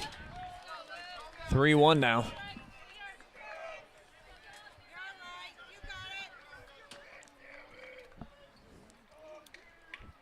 Bruins right now in the meat of their order. Palange, the number 2 hitter. And he lifts this one into deep right. Catch is made. The throw is going to be cut off, so the Bruins get in there. 3-2 now the score. Yeah, and again, Brian, just good baseball all around. Those sac flies, you know, that it might not get the chicks like the home run balls do, the long ball, but they win games. And it's inching them closer here, 3-2 now. And still with a runner standing over on third. Yuri Belina singled his last time up. Boy, he'd like to do that again, tie this ball game up. Big portion of the game here for Schlosser. Trying to stay in front.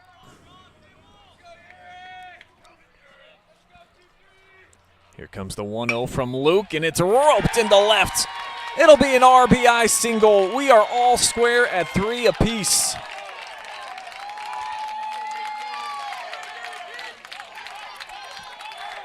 Good piece of hitting there, Brian. He stayed down on it. He pulled it just past the third baseman there. That's a tough play to make. It was just wide of his positioning. They tie the ball game up.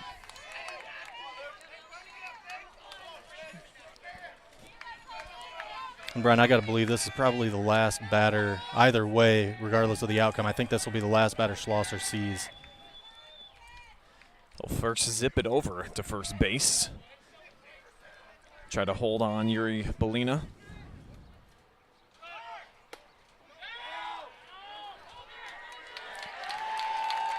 And he's able to take second.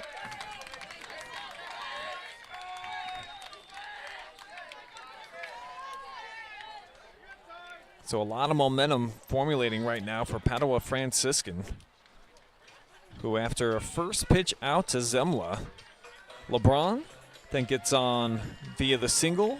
Williams follows it up with one of his own. RBI sack by Palange, and then Belina tying things up with the RBI single. As Coach Kennedy comes out, have a discussion here with Luke. And he's one of those guys, he never wants to give up the rock. Always feels like he can make the right pitch, right time, get out of any type of problem or situation. Coach is probably out there telling him, look, Luke, let's settle in. We'll throw some strikes to this fella, and we'll get this last out, get out of this inning. Looks like Garrett Holtz is warming up right now for Clear Fork. The presumed starter of Clear Fork were to advance tomorrow. But you got to worry about today. That's right, Brian. Got to get through today to get to tomorrow. 1-1 runner on second. Schlosser. Beautiful off speed. Now, if I'm Schlosser here, I'm looking at something away and low. I'm not real concerned with that runner advancing to third because a single probably does that and scores him anyways, but I want to look for a chase here. Schlosser to try to get out of the frame. He will with a strikeout, so probably the last pitch that we see from Schlosser is a good one. Gets Spencer Sedlicki to strike out swinging, as we've now got 5 in the books. We'll keep it here for the 5th inning stretch. Just got to update my graphic real quick.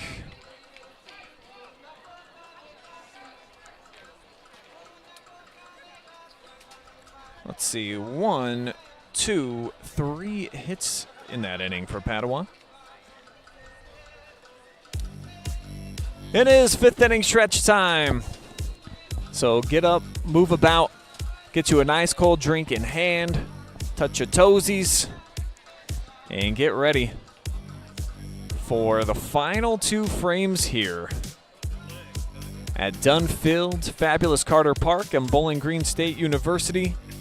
Franciscan cost themselves with a 3-pack of errors in the game. However, they collect a pair of runs on 3 hits last time up in the bottom of the 5th after Clear Fork took the lead back in the 4th. It's been a good game. 2 quality teams. Great starts tonight from Nathan Krazel and now Schlosser, who we presume is done for the evening. Nathan's going to stay out here to start the 6th as well. And thank you to Buckeye Horizon, your local trained specialist, for being our sponsor of the 5th inning stretch.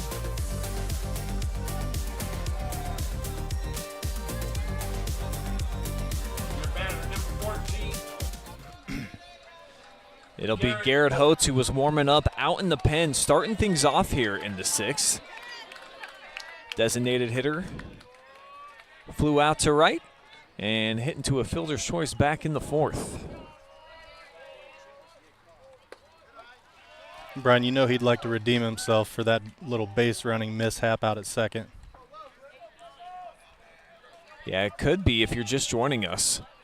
A decent-sized Clear Fork lead. They had a couple runners in scoring position, and then, like Jeremy said, a bit of a running snafu led to a double play to end their threat, as this will account for the first out here in the 6th. Show you one more time on the Jackson Well Services replay. Krazel's able to get the first out on a couple pitches here to Holtz, flying out to center field.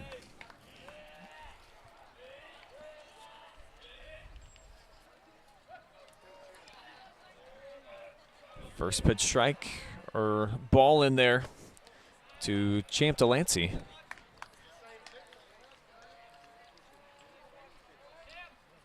Yeah, Brian, really interesting decision to leave Krazel in here. You got to believe they're maybe a little bit playing for Friday night in the back of their minds here, as far as saving that bullpen.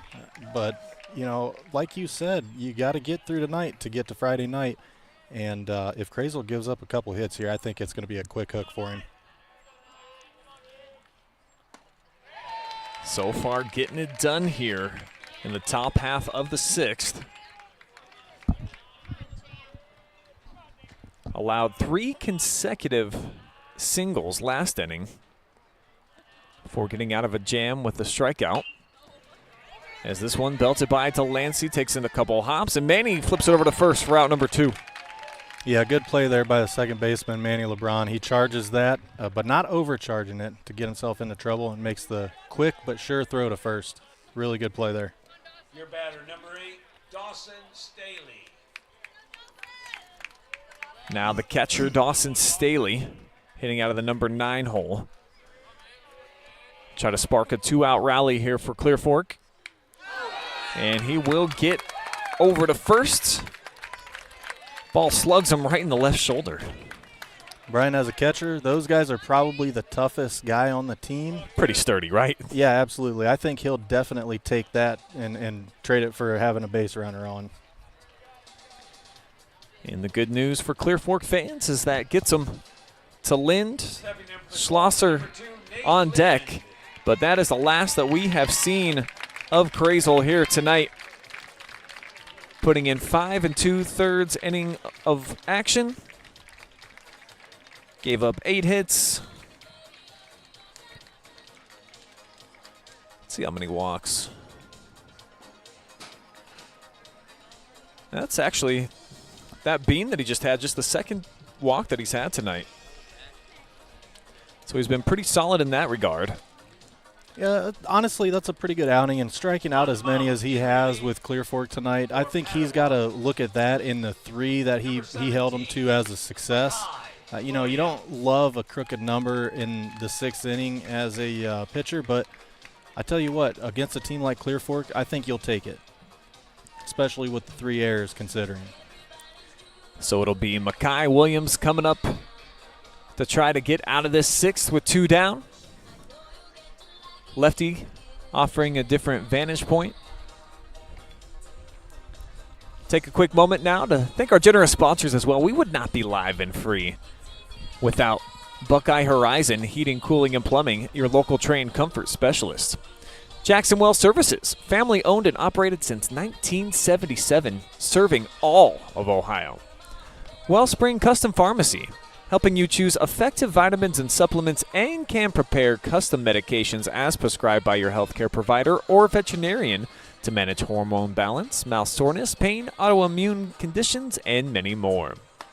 419 Home Improvements, the one-stop shop for all of your home improvement needs. And Mechanics Bank, Richland County's only independent community bank.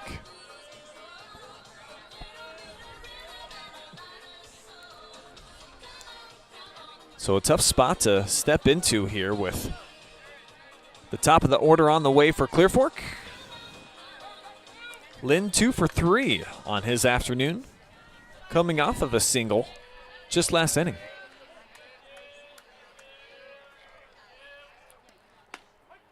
First pitch in there for a called strike on a fastball. I'm really interested to see how the Colts adjust to this lefty coming after the righty Crazel. Sometimes that's a tough adjustment to make late in the game. Throws down over to first. And watching him warm up here, Brian, it looked like there wasn't much in terms of pitch kind of, selection. I think you're probably going to see maybe a fastball and probably a fall-off slider, slurve sort of deal there. But it's going to play really well against the lefties in this lineup, namely the one that's on deck right now. Runners able to steal second.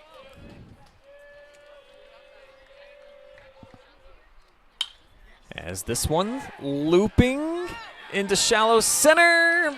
The catch is made. And that will get Mekhi and the boys out of a jam, as they'll be back up to bat. Tie ball game, 3-3, and the trip to the regional championship on the line.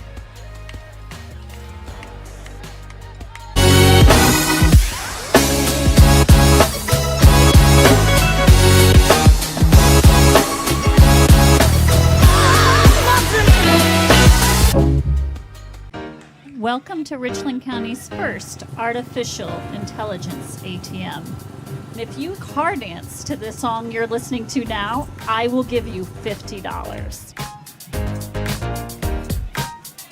See, that's something an ATM can never do. Oh my gosh, are you serious? Oh, we're serious. Gosh, that's awesome. Thank you. Thank you. We hope your day is a little bit better today. Yes, thank you.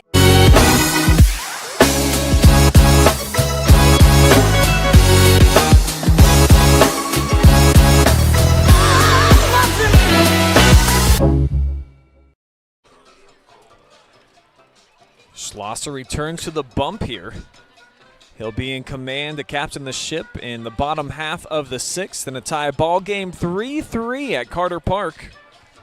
And he's got the 5, 6, 7 hitters for Padua Franciscan coming up, beginning with Trey Martin. It's 0 for 2 so far on his evening. Number 3, Trey Martin. Schlosser coming off of a strikeout that ended the 5th inning.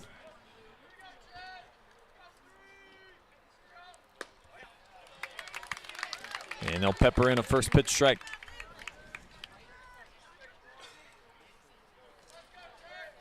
Luke had only allowed a couple of hits until the last inning.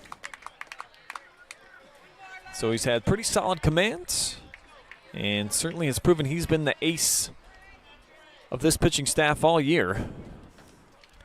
Gets ahead 0-2, the pitch, and gets him to pop up. Lynn calls for it. They can't see it. What a bummer for Clear Fork, as that hung up in the clear blue sky here for about 10 seconds, it felt like. Yeah, that's a tough play to make, Brian. Over on the right side of the field here, that's where the sun's going to be directly in your eyes on a pop fly. And that's just, honestly, it's kind of worst case scenario for the right side of the infield there. You're either going to make the play and work really hard at it, or you're going to look silly and miss it. So Lynn couldn't find it. Neither could Chandler Ball. As the throw's down to him over at first. And that's smart, Brian. What that does is it makes sure you keep that runner on first honest. That secondary lead can sometimes stretch it from first to third on a single. Off the air, that's Martin over on first. And that's strike one on Jacob DeLiba. Flew out to left field last time we saw him. Walked his first at bat in the second. And DeLiba squared to bunt that last pitch there, Brian. We got a 1-1 count here. He can still bunt if he would like to, but looked like he was keeping it on his shoulder that last pitch here.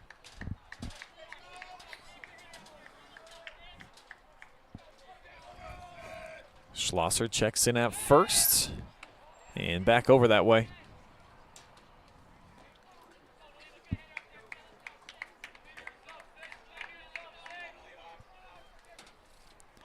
Now we'll send this one right over the meat of the plate for strike two. That's a good pitch. And that two-strike count takes away the bunt here.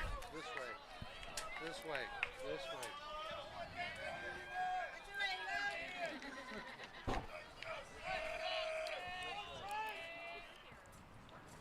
1-2, the pitch from Luke. Squared up, barreled into center field. And a great catch, excellent positioning by Mason Sansom. Yeah, pretty good rip there, but right at the center fielder, and if you're Clear Fork, you're probably breathing a big sigh of relief there, because if that reaches the gap, that runner from first is probably going to score. Marks the first out here, bottom half of the sixth.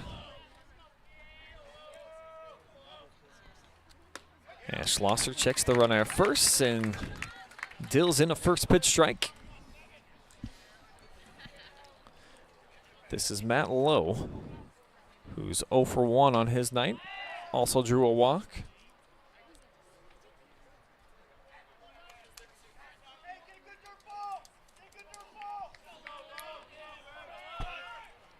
Runner goes, the hit and run, and it's off of the mitt of Jackson. Throw down to third, not in time. So runners on the corners now for the Bruins. And that's a tough play out there for Jay to make. You know, he leaps. If he just maybe had a first baseman's mitt on, he might have had that, but needed maybe an extra inch or two to get up there and get that liner. Stepping in for Padua Franciscan, number 2, Zach Zemla. Zemla had an RBI fielder's choice earlier, grounded out his last time up. The number 8 hitter. Biggest at bat of his night. Runners on the corners. And Luke Schlosser has allowed the Bruins to get to him here these last couple of frames. Yeah, Brian, this is a huge at-bat here for Schlosser. He's got to get through this batter and get to that 2-out mark. First pitch. Fouled back here into the net.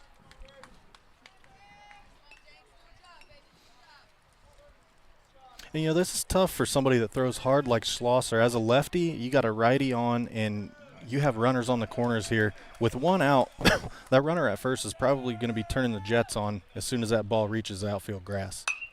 Oh, here it is. Again, hit at Sansom. Runner will tag. He's not going to go. So Clear Fork gets the second out here.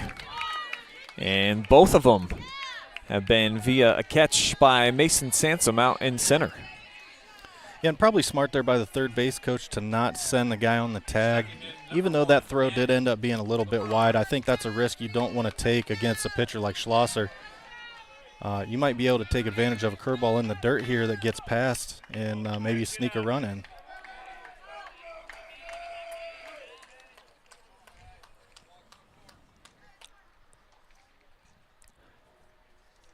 Schlosser takes a hard look down at first and Matt Lowe before Manny LeBron steps out.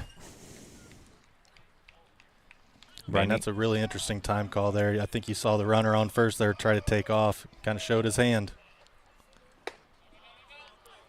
That's why Schlosser sends that one upstairs, giving Staley a chance to jump up out of his stance. The chess game that is baseball.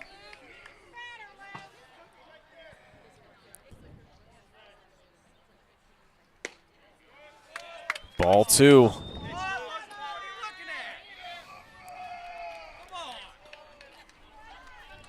Pivotal at bat here with Manny LeBron coming off of a single. And Luke just 1 out away from pushing this game into the 7th. Still square. 3 apiece.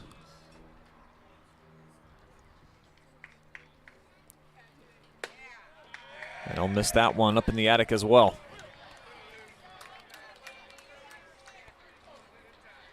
Got to be careful here if you're Schlosser. I wouldn't say the green light's on here, but Manny's a ball player. He's going to be looking for something to hit if he can. Fastball over the outside part.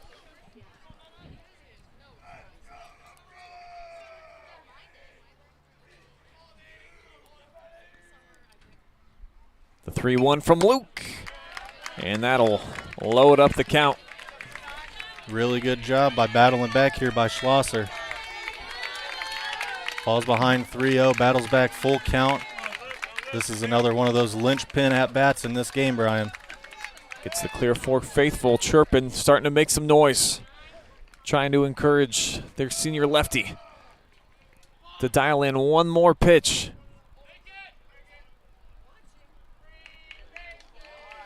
Yeah, and Brian, I'm sure there's going to be a lot of question marks about that play right there by Schlosser. Runner at first took off before he delivered, and typically you'd see him maybe snipe that runner on the base paths, but he wisely held on to it and checked the runner at third. But he'll walk LeBron on a 6-pitch at bat. And this one didn't miss by much. We'll show it to you one more time. Yeah, and Clear Fork faithful, Brian, are not happy about that call, but that's one of those that, you know, you're going to get maybe 30% of the time. It was a little on the low side.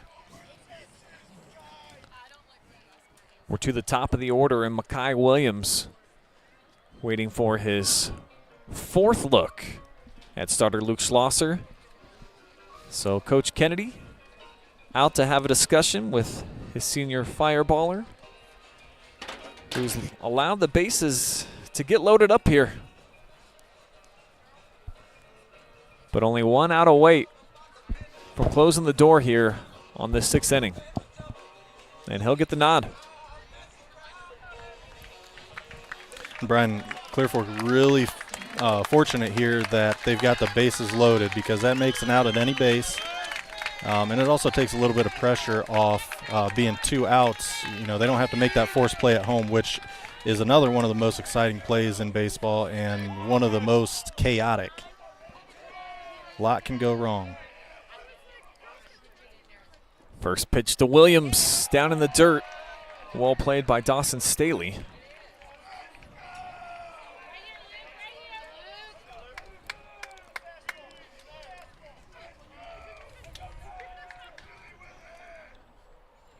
Pitch from Schlosser. Slap back foul. Mike Williams giving one away there.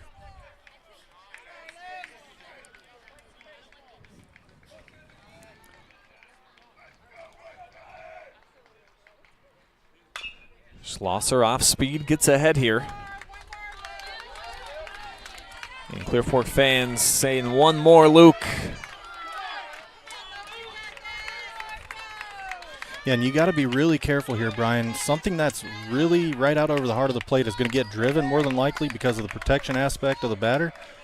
Something down in the dirt trying to get a chase is probably going to scrape a run across. Here comes the pitch, and there it is down in the dirt. And it's off of the chest of Staley. Yeah, really nice block there by Dawson Staley. Stays in front of it as every good catcher does and keeps it kind of within the vicinity of home plate, keeps that runner checked at third. 2-2, 2 down here. Bottom of the 6th. You got to try to challenge on a corner here. And he'll throw it right over the middle. Look at Luke Schlosser showcasing some emotion. Pivotal pitch right there. The game still even at 3 each. Strikes him out looking to send the game into money time.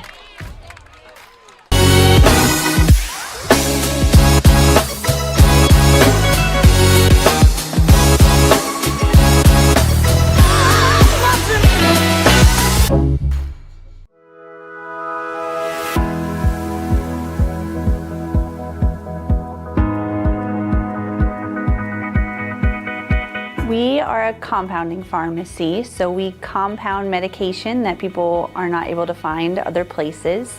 We can make oral liquids, so like liquids you take by mouth. We make creams and ointments, so if you need a medication delivered topically or through the skin, we can get medication into creams that way.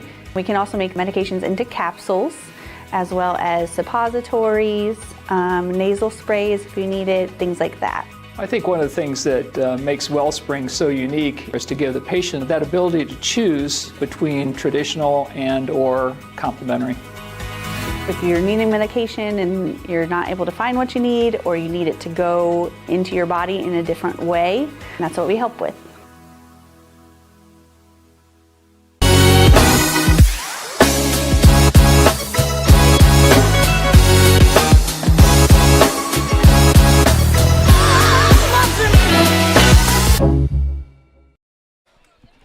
Jeremy, I'm not sure if you noticed or not what time it is.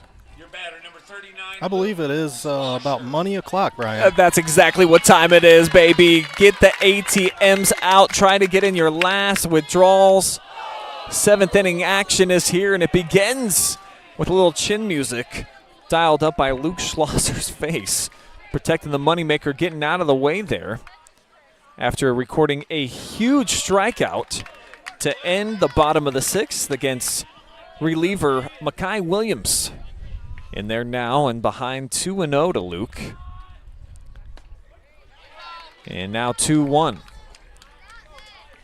For anybody who watched the game on Tuesday, you saw some nice heroics from Clear Fork playing at home in a game against Northmore. It was more or less a glorified scrimmage, but still, you wanted to win, wanted to keep the winning streak going. That's exactly what the Colts did to extend their win streak to 12. Pulling out a 3-pack of runs on 3 hits in their offensive half of the 7th to get a win. So, have not been tested much in the tournament, but scheduling a game like that against another top-tier district champion opponent, I think could be a great benefit to them. We'll find out right here. Schlosser, the 3-2. And that one drifts out of play. Yeah, Brian, Luke Schlosser here, he's taken some strong strides at the plate. He's juiced up from that strikeout last inning. He wants to rope one and put one in the gap here. Yeah, you saw Luke flexing on his way off after the inning strikeout. And he'll smack this one Called for by the third baseman, and he'll make the squeeze.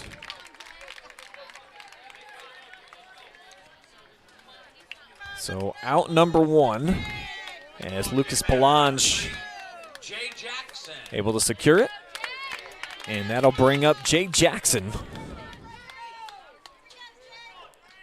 Jay had an infield single last time up. Sharp hit ball right at the shortstop. Brian, Jay Jackson's a guy that you look to start a rally. He's a guy that he gets on base. He's going to be making some noise. Smacks this one right at Palange. And the throw, no catch. In there for a single. Tough play to make for the junior over at third. And you were saying that this is the guy you just might want up to spark a little something.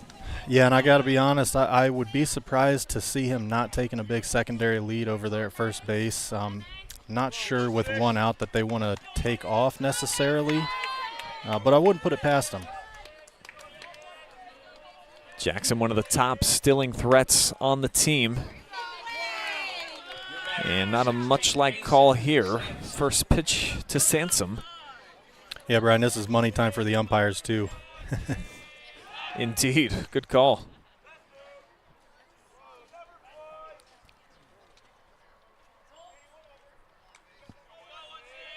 Sansom coming off of back-to-back singles.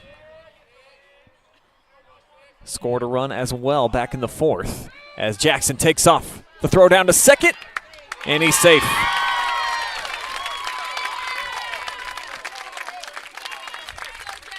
Really well done there by Jay Jackson. He got a good secondary or primary lead there, and as soon as that first motion towards the plate happened, he took off. Pretty good throw by the catcher as well. Manny LeBron just couldn't slap the tag on quick enough. 1-1 count. And Jackson now in scoring position.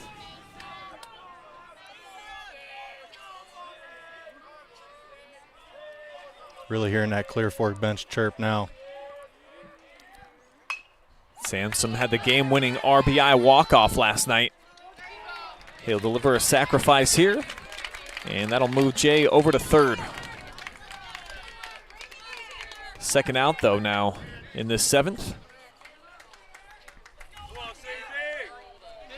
And Chandler Ball, chance to be the hero. Yeah, and he's got a good chance here. Lefty on lefty is not an ideal matchup, but you have somebody that's brought down the velocity a little bit on the mound here.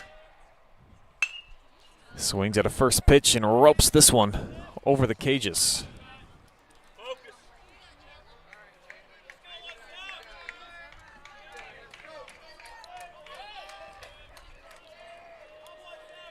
Williams takes his time, deals, and that's a low, ball one.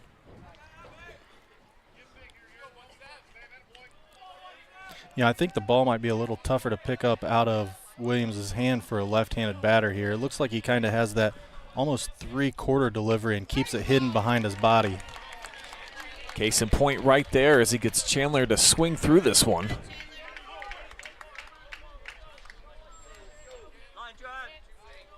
Tried to crack an RBI hit with that one.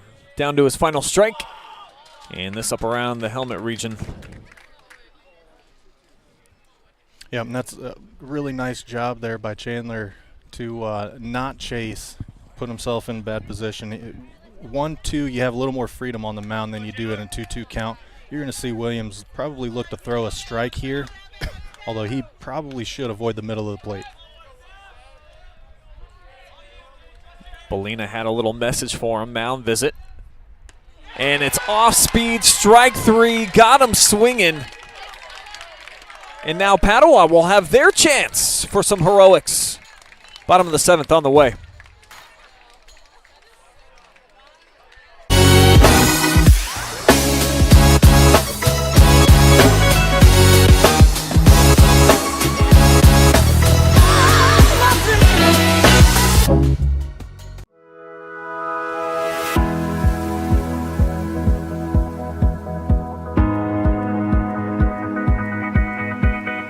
We a compounding pharmacy, so we compound medication that people are not able to find other places. We can make oral liquid, so like liquid you take by mouth. We make creams and ointments, so if you need a medication delivered topically or through the skin, we can get medication into creams that way. We can also make medications into capsules, as well as suppositories, nasal sprays if you need it, things like that. I think one of the things that makes Wellspring so unique is to give the patient that ability to choose between traditional and or complementary. If you're needing medication and you're not able to find what you need, or you need it to go into your body in a different way, that's what we help with.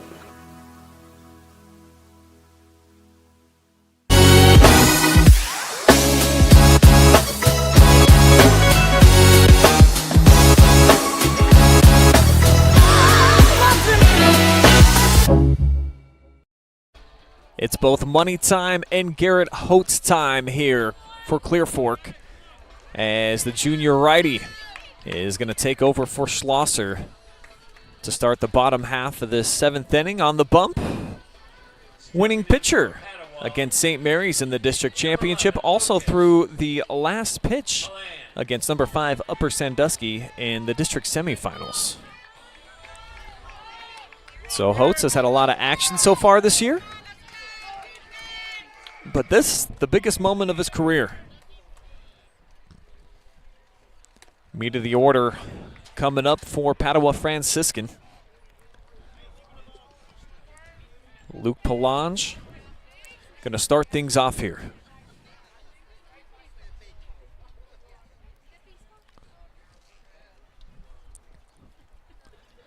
I want to say hello to everybody out there watching live and free. I seen we had a lot of comments rolling in.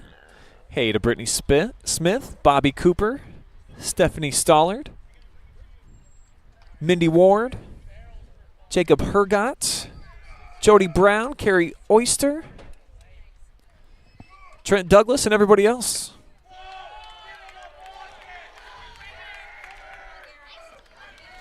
First 2 pitches from Holtz, called balls.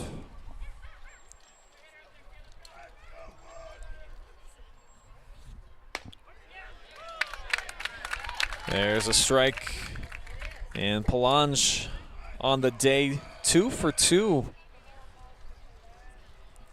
Excuse me, 1 for 1 with a single, RBI sack, and walks back in the first. Really nice off speed there by Holtz. He kept him guessing, had him out in front. I think you're going to see Holtz kind of catch on here. He's got really great mechanics, Brian. The payoff pitch, strike 3. You're out.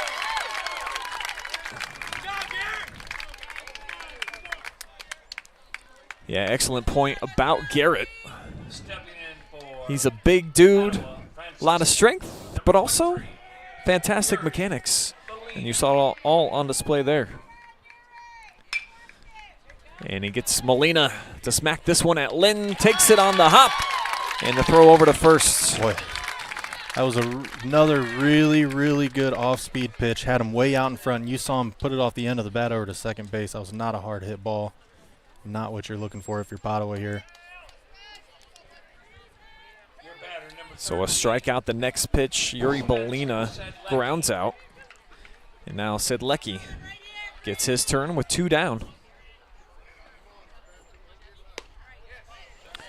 Brian, I have a sneaking suspicion Sedlecki likes hitting off righties. He seemed a little uncomfortable with Schlosser, but he seems a lot more relaxed in the box right now. He's ahead 1-0. That one burns over the inside corner to even up the count.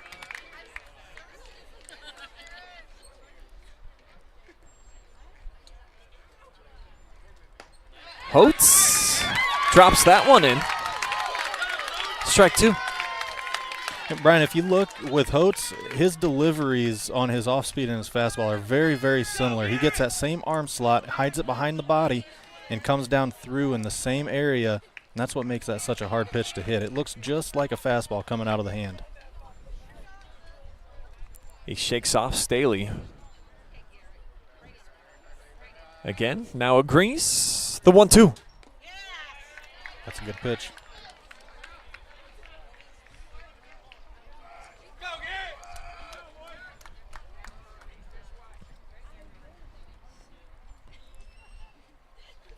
The 2-2 pitch to Spencer. And smacked over towards the Bruins dugout. Do it all over again. Ryan Holtz is doing a really, really good job here of varying locations as well as speed and angle. If you'll watch, he doesn't like to throw two back-to-back pitches. Oh, and he gets him swinging here. Garrett Holtz with a couple of strikeouts. It's my first extra inning game. It's in a regional semifinal. Stay with us.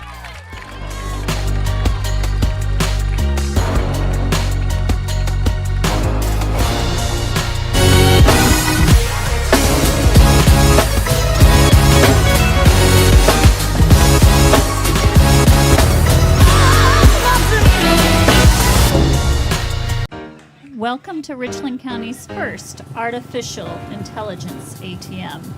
If you car dance to the song you're listening to now, I will give you $50. See, that's something an ATM can never do. Oh my gosh, are you serious? Oh, we're serious. Gosh, that's awesome. Thank you. Thank you. We hope your day is a little bit better today. Yes, thank you.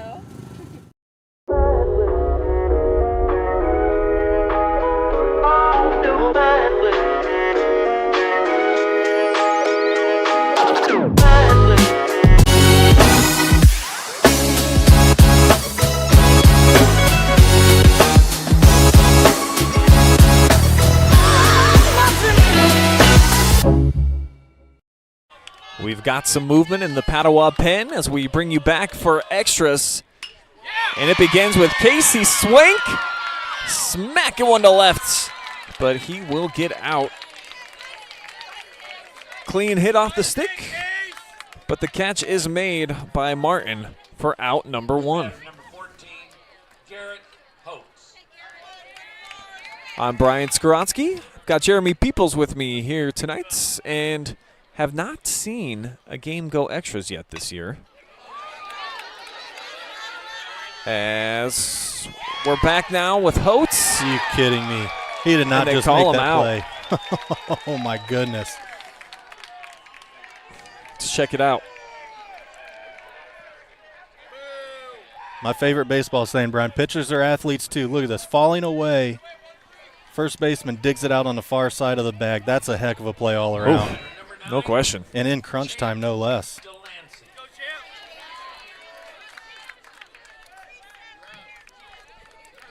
So two very quick outs here as Swank flies out. And then Holtz grounds out to third.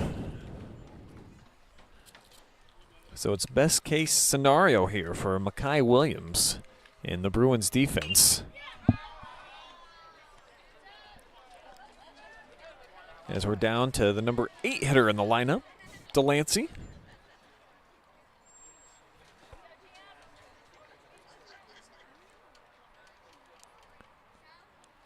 Looking for his first hit of the night. And got fooled by this one. Yeah, he sure did. Not a great swing there, Brian. You see he was off balance afterwards. Just not a great attempt at that one.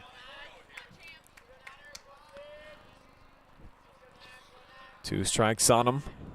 Looking to keep the inning alive. And that dribbles over to the Clear Fork dugout.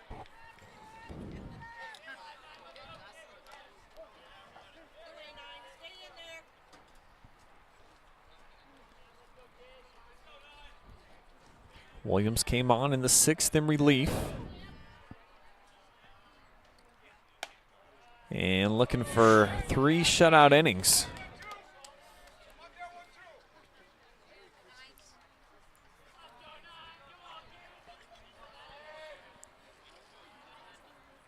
Two and two. Got him swinging, strikeout. So 3 up, 3 down. And we head to the bottom of the 8th. Due up for the Bruins, Martin, Daliba, and Lowe.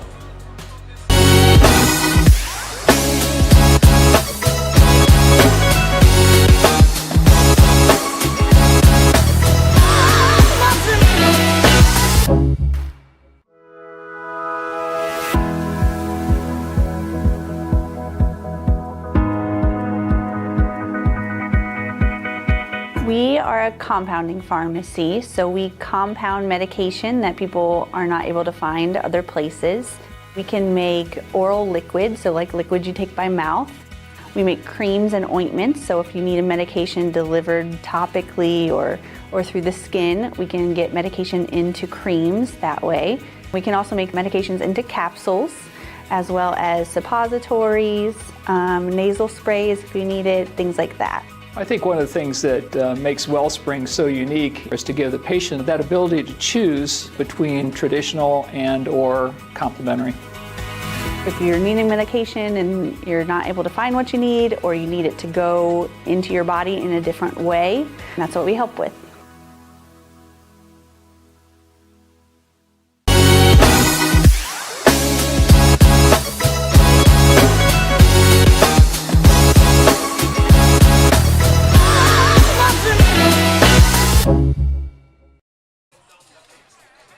Got some free baseball on our hands here at Carter Park. Well, I guess for you, the viewers, it's always live and free here on the OH Report. But this is the bottom of the 8th. Sweet 16 action in Division II.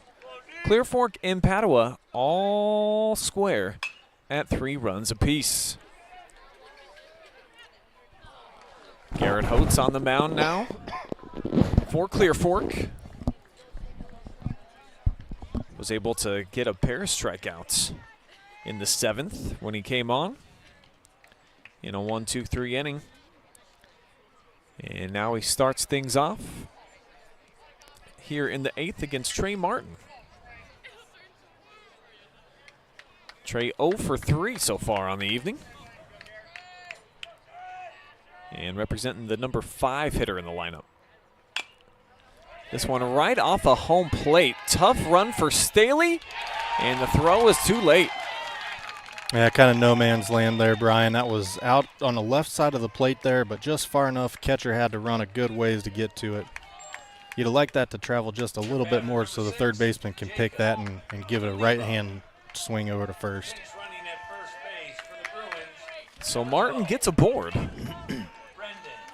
Leadoff infield single. And Brian, that's Brandon Spellacy over there on first base. He does seem to be a running threat. It'll be interesting to see if they're willing to take off with the righty now on the mound. They showed some willingness with Schlosser, the lefty, up.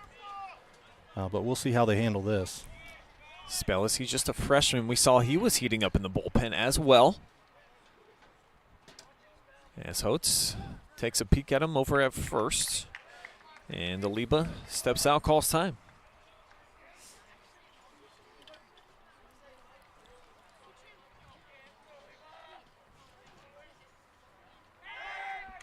Holtz back over to first.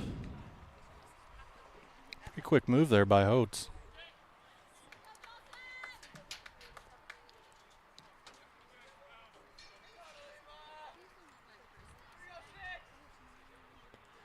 The first pitch, and Aliba squares it up right back at Garrett, and he'll take the easy out over at first.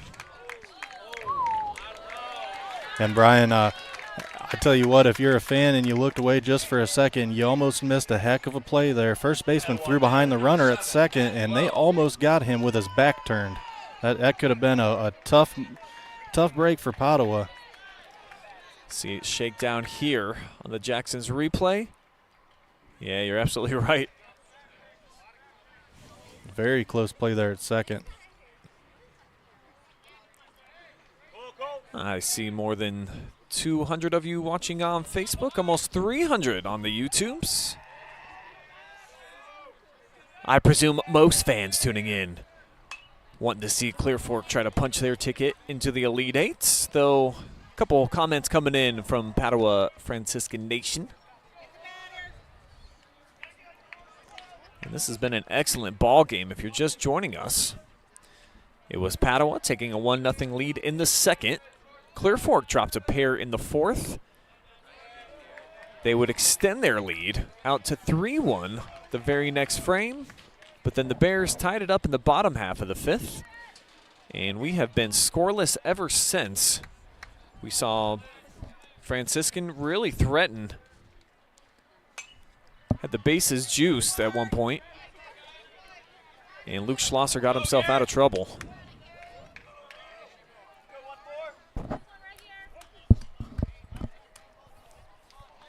Now it's Garrett Holt's turn. He's put in an inning in and out of work thus far.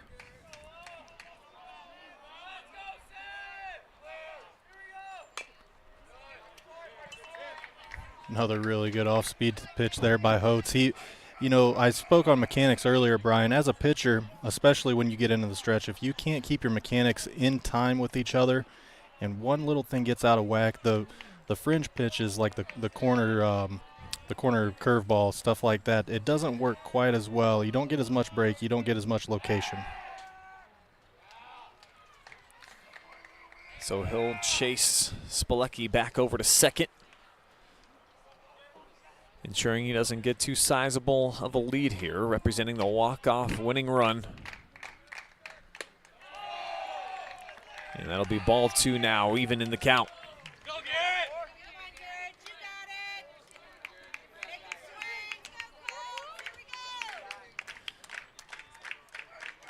Padua dugout trying to encourage Matt Lowe to come up with something big. Oh, and Clear Fork fans stunned. This was not strike 3. Little high. Brian, I'm going to be honest. Probably should have been. I think that might have been his first not great call of the night. Excuse me. Umpires had a really good night, though. Yeah, Blues been great. So this one drifts out of play. And, Brian, I got to attribute that to one particular thing. When we were setting up, I think you heard the PA announcer talk about how they're the only field, at least amateur fields in the country, that has walk-up music for their umpires. Correct. So might have been feeling himself a little bit, coming out to some Back in Black. I can respect it. Oh, this one smacked. It's going to get beyond Lind. Runner's going to stay at third. Base hit, though, for Matt Lowe, his second in a row.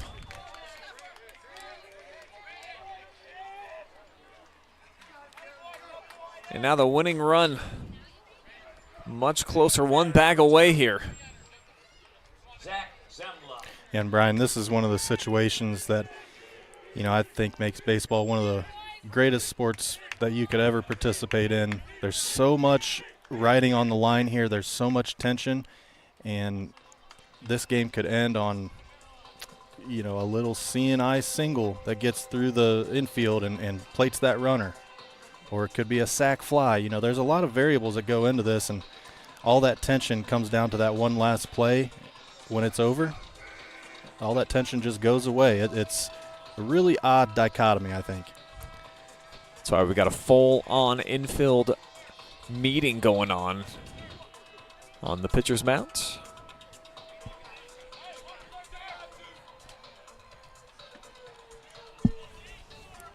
As Zach Zemla stepping in. RBI fielder's choice for him in the second. Yeah, and he's got a chance to do that again here, Brian. He'd love to fill that last AB in with that.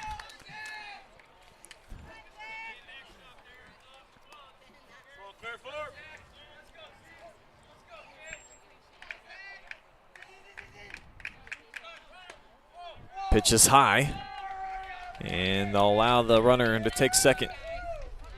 You have no reason to chance a throw back there, Brian, even if it's just a pump fake. A lot of things can go wrong. We want to worry about that runner on third right now. So that's Lowe on second. The freshman Spilecki on third, and that one lifted foul. 1-1. And that runner on third, Brian, he's got to be really, really heady and really listen to his coach there, because he's going to have to put his head down and run if he's going to tag. So he can't be ball watching here. The pitch from Holtz, and the off-speed changeup up in the attic for ball 2.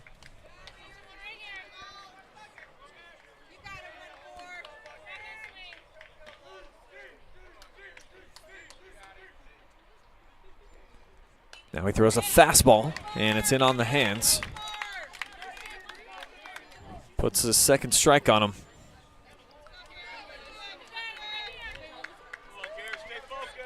big pitch coming up here, Brian. 2-2 count. You don't want to let this work full and have to make a decision about putting him on.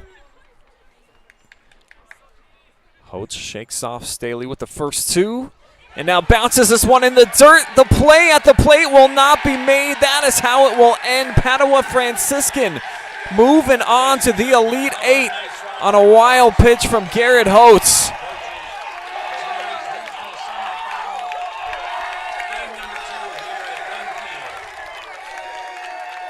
So the Bruins continue their run in the postseason. Clear Fork and their 12-game win streak snapped here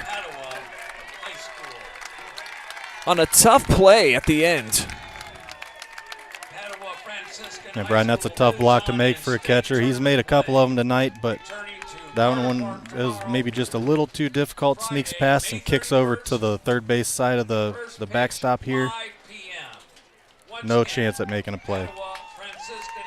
And of note, the freshman pinch runner comes in to score that winning run. That's a big deal for a freshman. So it's heartbreak for the Colts in extras as their season comes to a close here in Bowling Green in the bottom of the 8th. Lots more still to come, though, here live and free on the OH Report.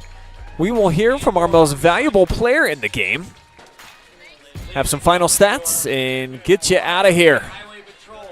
Post-game show coming up after this.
Welcome to Richland County's first artificial intelligence ATM. If you car dance to the song you're listening to now, I will give you $50. See, that's something an ATM can never do. Oh my gosh, are you serious? Oh, we're serious. Gosh, that's awesome. Thank you. Thank you. We hope your day is a little bit better today. Yes, thank you. We carry supplements that are from companies that do a lot of testing. So they will test their raw ingredients. They'll test them afterwards as well. And they're testing for both purity and then they're also testing for potency. So things like arthritis, inflammatory bowel disease. We have a lot of supplements and also prescriptions we can recommend and lifestyle type things that can help with that as well.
Tough way for the season to end for Clear Fork here at Carter Park.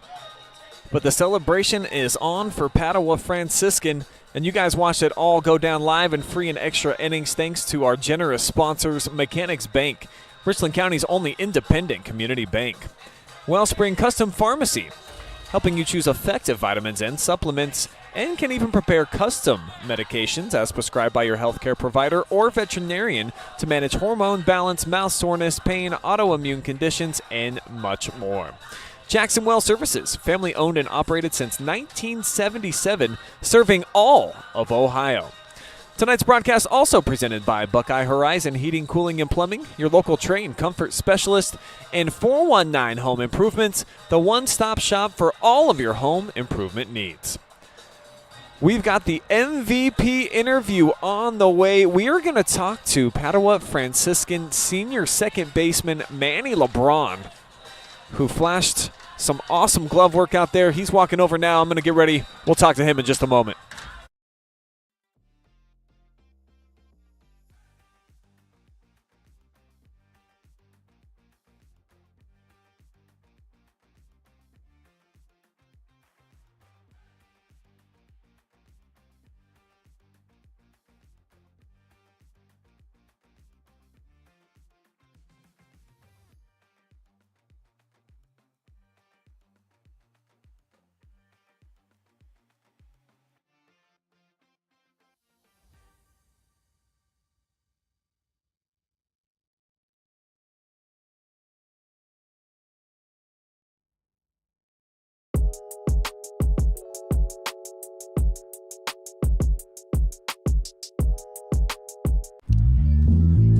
We are back now with our player of the game presented by Wellspring Custom Pharmacy, Manny LeBron. Moving on to the Elite Eight, pal. So first time in your career you've been able to do this. How exciting has this journey been? It's awesome. I mean, team playing great. I love to play with them. It's a great win. Had to get it done in extra innings here today. Very exciting stuff. The emotions there at the very end when you're over in the dugout, you're about to come up to bat, and then you see the winning score come across. How was that through your vantage point? I mean, it was always great. I mean, I was ready to go up there. I was trying to win the game myself, but I mean, it's great that we got it over. Great pass ball, score. Almost too excited, almost ran out early, but it was great. A lot of ups and downs for both teams in this game. You take a lead, they take it right back. You have to battle back into it, and then the extra innings. So just to be a player in this type of atmosphere on the big stage, Carter Park, Bowling Green, and get the victory, I got to imagine for you and the boys, I mean, this is kind of like a dreamlike scenario. Yeah, it's awesome. I love it. So it's a great moment. Great moment. You had to pull off an upset, too, to get here in the district championship. You beat some pretty good teams here along the journey. So this playoff run for you guys kind of put some context on it for me and you guys getting to the Elite Eight. Yeah, it's awesome. I mean, we've never been here for a very long time. It's great. And just one game at a time until we get to the big game. You had some awesome plays out there at second base today. Is that kind of your specialty, hitting from the number 9 spot? Is you flash the leather? I like to flash the leather, obviously. And, I like to clean it up and get it up to the top of the order again. And when you're born into the name Manny LeBron, I mean, that's got to bestow with it just a little bit of pressure to be an athlete, yeah? Yeah, I mean, people always ask me if I'm related. It's obviously a silly question, but but I mean, yeah, it definitely has some troubles, yeah. Yeah. Well, you're playing it to your advantage. Congratulations. Big performance today. We got a tradition on the OH report. If you want to look in the camera, give as many shout-outs as you want before we turn you loose. I mean, I just want to shout out Padua for having us graduate early in front of the whole school. That's great. I just want to shout out the boys, obviously. Great team win. I want to shout out Crazel and Mackay for pitching a gem. And let's just keep going. That's right. Manny LeBron on graduation day. Thank you. Getting a big victory. Congratulations, my man. You. Moving on to the Elite Eight. Thank you.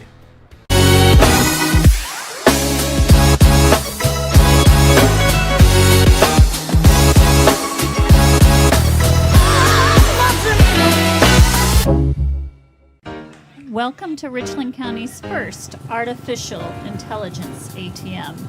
And if you car dance to this song you're listening to now, I will give you $50.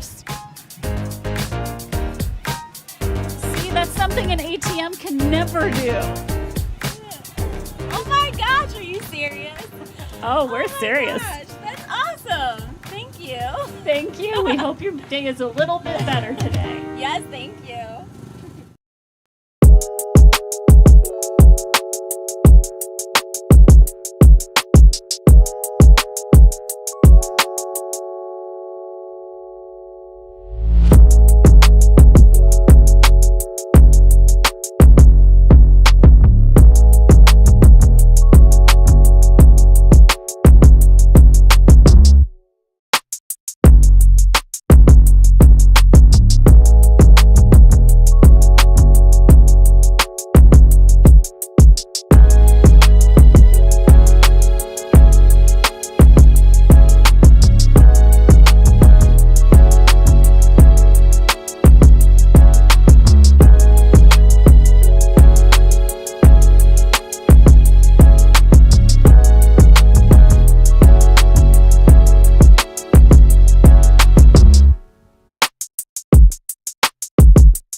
We return now to Carter Park with your Buckeye Horizon post-game show and a standing ovation for the Clear Fork Colts walking off the field for the final time this season.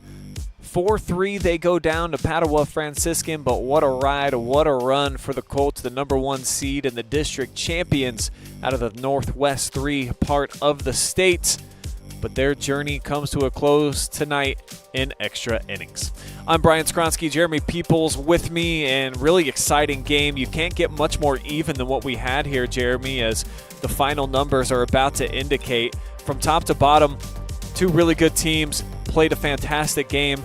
We saw great defense at times, small ball at others offensively, and it's just a shame that one team has to lose, but that's how it goes this time of year, bro. Yeah, these kind of games, Brian, you look at it and you, as a fan, you just kind of wish it could go on forever. You want to watch these 2 teams battle it out. They were back and forth the entire game, and I think one of the things that you really point to for both of these teams is, it was pretty even with hitting, but the jams that these pitchers worked out of, Luke Schlosser and Krazel, I tell you what, those fellas, that's not easy to do for pros, and those guys made it look easy out there as high school kids. Here are your final numbers of the night. Both teams finished with 9 hits each. Franciscan had those 3 errors, but they cleaned it up. None of those coming over the final 3 frames.